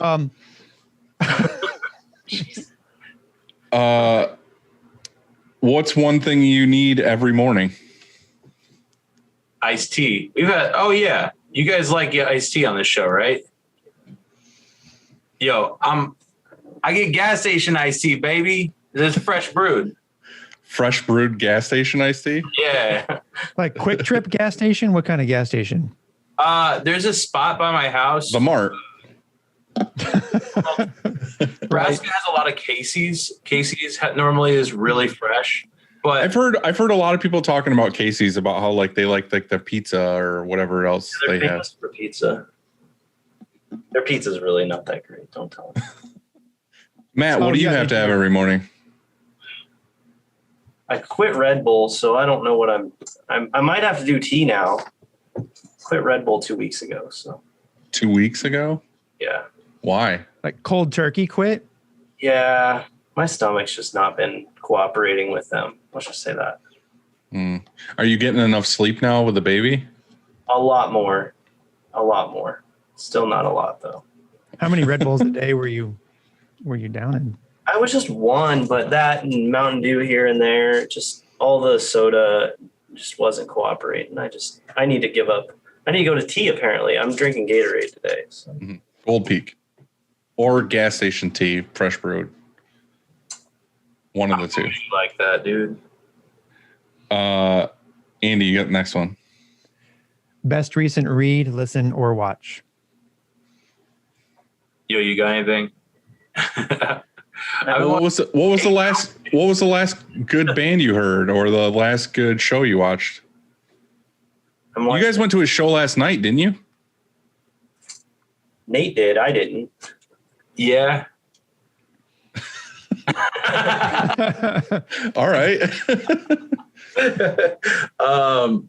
Yeah, our friends, our employee and homie Chuck played in a band called Freak About last night. It was pretty tight. I don't know. I watched that Lollapalooza Limp Bizkit set. That was tight. Yeah, I saw that. He just canceled the Lincoln date. We're gonna have a hard Monday. No one's gonna be able to work. Y'all nervous about the Delta? Not really. We'll see what happens. I'm a little concerned, but I'm not going to let it. I licked toilet seats as a kid, so I think I'm okay. I was gonna say that about you. You definitely seem Definitely a toilet seat licker. Not the seat either, like the rim under the seat. Get immunity. Right. Your parents. I drank water from hoses. I licked toilet seats. Now where the drips are, where the good pee is. That's where you. Right. The good stuff. Yeah. Right. That gold peak. Matt, how about Exactly. you? Best recent read? We've been watching The Handmaid's Tale on Hulu. So that's That's no good. it's great. I call it the murder rape show because that's all it is. It's heavy. It's gnarly. But we're almost done with it. So that's my current binge watch. I've been watching White Lotus on HBO. That's been pretty good. I love HBO drama. Oh yeah, that Woodstock '99 documentary. I watched that. Yeah, that was pretty heavy too. Yeah. Did you watch all of it? Yeah. Yeah, I just finished Chernobyl on there too. I know that came out a long time ago, but I just watched that, and that was pretty insane. I'm obsessed with Westworld. Like, Yeah, that's my favorite. I have to watch the most recent season. Oh, I haven't watched it. it's not as good as the second, but it's good. I'm also watching Dave on Hulu. It's the one about Little Dicky. Yeah, that's awesome. Actually, Dude, it's so good. I was not expecting it to be good and went into it, and yeah, it's freaking amazing. Actually, It's super amazing. Yeah, I look forward to that show every week. dude, the Rick Rubin episode was hilarious. I love how it was. What was that dude's name? The guy who looked like Rick that he kept walking up to, and he's like, he's like, why the fuck are you here? It was good. It got weird when he was in the tank, but it was good. I like that show a lot. It's like really, it's like funny, but it's also really real and humbling too. Like the shit he talks about. It's good. Has anybody heard of Letterkenny? Oh, dude, yeah. What is that? We always make that LA joke whenever we talk about ISS. So, Are you guys gonna go in January? it depends on if what's the other convention? PPAI. Yeah, the PPAI. If that's the same week, I probably should go to that one since I've never been. But there's so many printer homies that I want to see. So That's the one in Vegas. That's like the week before usually, right? Or like the week after. It was the same week the last year they both did theirs. So hopefully it's like different weeks so I can go to both. But I might just have to rent a hotel in between the cities or something. Mm-hmm. Didn't you? Was it last year or the year before? Didn't you go to some music one or something where it was like Oh yeah, I went to an equipment thing?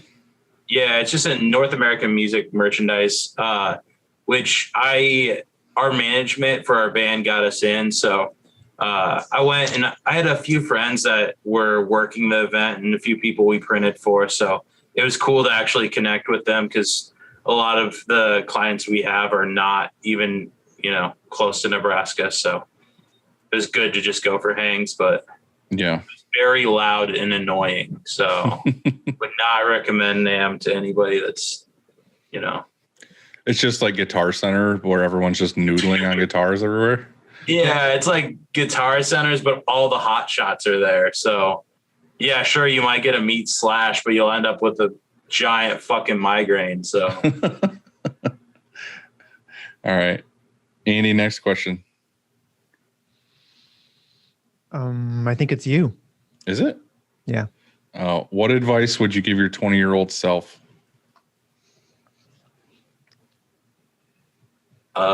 Skip going to college? I don't know. yeah, probably Not get that business degree?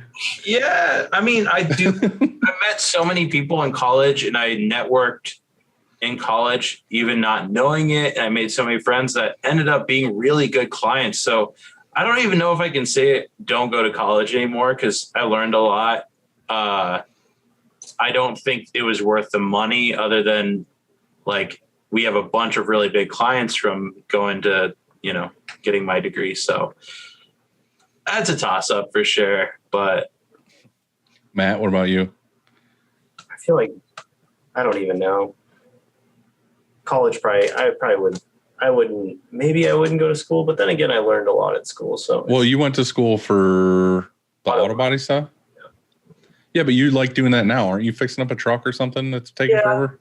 Yeah, but I learned more. I mean, it got me into a shop, but I learned more in that first year or two of working for a shop than I ever did in college, actively doing the thing. It's like if there was a screen printing college, you'd learn how to like push a piece of rope into a wooden frame to stretch a screen. They would literally teach you that stuff. And it would be completely, I mean, we were spraying lacquer and it's like, nobody sprays lacquer. Why were we even wasting our time doing that?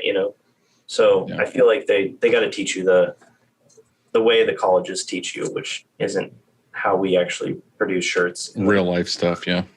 Fix cars or whatever it is. All right. Good answers. Andy? What would you be doing if you weren't printing shirts? I have a feeling I know Matt's answer. Well, I probably know both of your answers, but let's hear it from you. I'd probably be working on cars. I'm sure he'd probably be actually touring regularly. Yeah, I probably have some kind of hustle of some kind of business. But well, you could do graphic design from the road. Yeah, but graphic design is a hard thing to make money on. I don't know. Yeah, I probably would be touring. And that's something where I still get like these weird like tour offers where I'm like doing merchandise for a band. And you're like, dude, that'd be so fun. But yeah, I don't want to do that and work, from the road. So, but it's just not possible. How is that working right now? Like, are you with being on Tooth and Nail and stuff? Are you just not going to tour, or are you going to do it when available? We already have a hire in for me, basically somebody that will tour and do all of my stuff. But I still like to go out and do a little bit of it. But also, isn't a couple of people in your band from the shop? Yeah, that's more of a mess than actually me. So our production manager also plays in our band. So that's something where if it gets a little bit too busy with the new record and the like rollout and tour, like we might have to find a different production manager. He'll still work here, but he'll, just be more of a part-time person. Yeah. But so you're just more focusing on the business than worrying about doing the road stuff, but you still get to do the recording and all the fun band stuff. It's just not. Yeah. And I still get to play shows and, I still get a tour every once in a while. Like we're going up to a festival in September in Illinois and just a few things here and there. So you're still in it at least. Yeah. I still like, if we get a big enough tour offer that's sustainable for me to, buy a bandwagon or like buy a vehicle where I can actually work from, then I probably will do it in some capacity. If it's not, the whole tour's a part of it, just to, still be a part of it. But it just depends on if we can like actually logistically make it happen. So, right. Makes sense. Yeah. What's your favorite thing to cook? Phillies. Right now I've been cooking a ton of Phillies.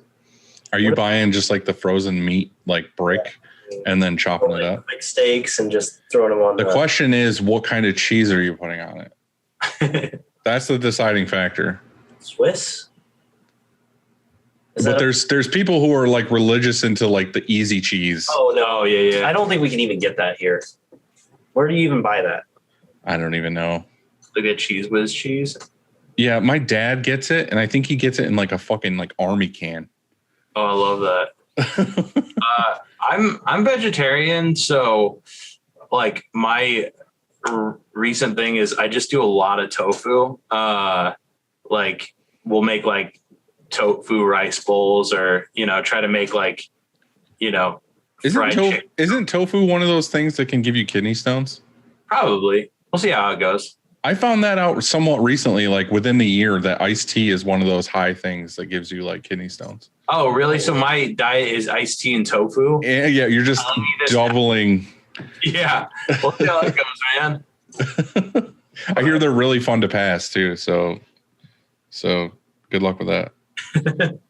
Andy, your signature. Yeah, what is for dinner tonight?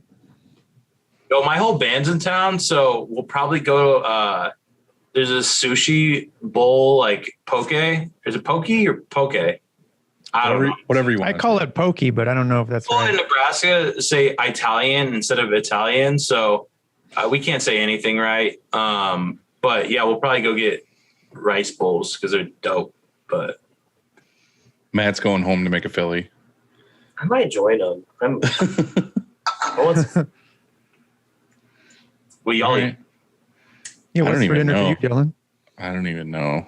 Probably a turkey sandwich. Oh. Probably like a plain ass white bread turkey and mustard sandwich. Wait, you're not from Nebraska?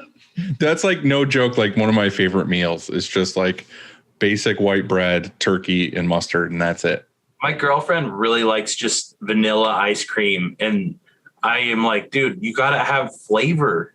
Like it's just weird to me, but she loves that shit. So I like just like toast with a little bit of butter on it. Oh yeah, It's a staple. It's a staple. White bread though, or do you go for something like wheat? I mean, I didn't even know they made white Dude, bread. fuck still. wheat bread. I'll say that right now. Fuck wheat bread. I do eat bread. It's like a Gildan box. I don't want that shit. Your wife cut the crust off for you too, Dylan? Or? Mm-hmm. No? Oh. No, I like the crust. Oh, really? Just wheat bread's disgusting. Oh my gosh. Guys, All thanks right. for coming on the show. Andy, and what are you eating? Congrats on. I'm eating. We're having ravioli. I don't know. It's actually a vegetarian. It's a cheese filled ravioli. But congrats on the new building. Congrats on the baby. Thank you. Yeah, I didn't know and that. Congrats on and the baby. record label. Thanks. Congrats on the record label. My request is please don't sell the golf cart, because even though you have this new building and you won't need it the same way, it's really rad. We had a golf cart here for one day, and it was the most fun we had all last year. So. Do you think a four-wheeler with a snowplow on the front of it is equal to a golf cart, or do you think I need to keep the golf cart still? We can't bring that to ISS, so I mean, Dude, I am no joke about to buy a new 4-wheeler with a snowplow for the shop. I think it makes sense. I've been looking it up a lot. Like all this year I've been like scouring Craigslist for like a small tractor with like a lift bucket. Uh-huh. And I'm like, fuck, I can't find a good one, or they're super expensive, like a real nice Kubota. But the thing is, I really only want it for snow. So I'm like, fuck it. Why don't I just go get a new 4-wheeler and get a plow on it? And then in the summer, I'll just take the plow off and I'll go ride trails. So I'm like actually like looking into that a lot right now. I don't know if I can get rid of the golf cart. It's been a load of fun. You should keep it and just do burnouts on it in the parking lot. It's a 1980 something. I don't think it'll do a burnout. Put PVC pipes over the tires, like big pipes over the tires, and then you can do like those drift carts. What do you do? I don't know. You know, like those small, like a small drift cart, like people do with like, what are they? They make those like, it's called a drift cart. So what they do is they take the go-kart tires and they put a PVC pipe, like a white PVC, over the tire, like the same width of the tire. And then you just can drift all the time. Like you just drive it around and drift corners because it slides on the pipe. That's cool. I'm going to try this. Just see if you can get a big enough PVC pipe that'll fit over your golf cart tire on the back. And then you just can constantly drift corners. Dylan, that's so you. Perfect. Pretty way to. All right, guys. All right, guys. See you later. Okay, bye. You guys. Have a good night, guys. See ya. Bye, y'all.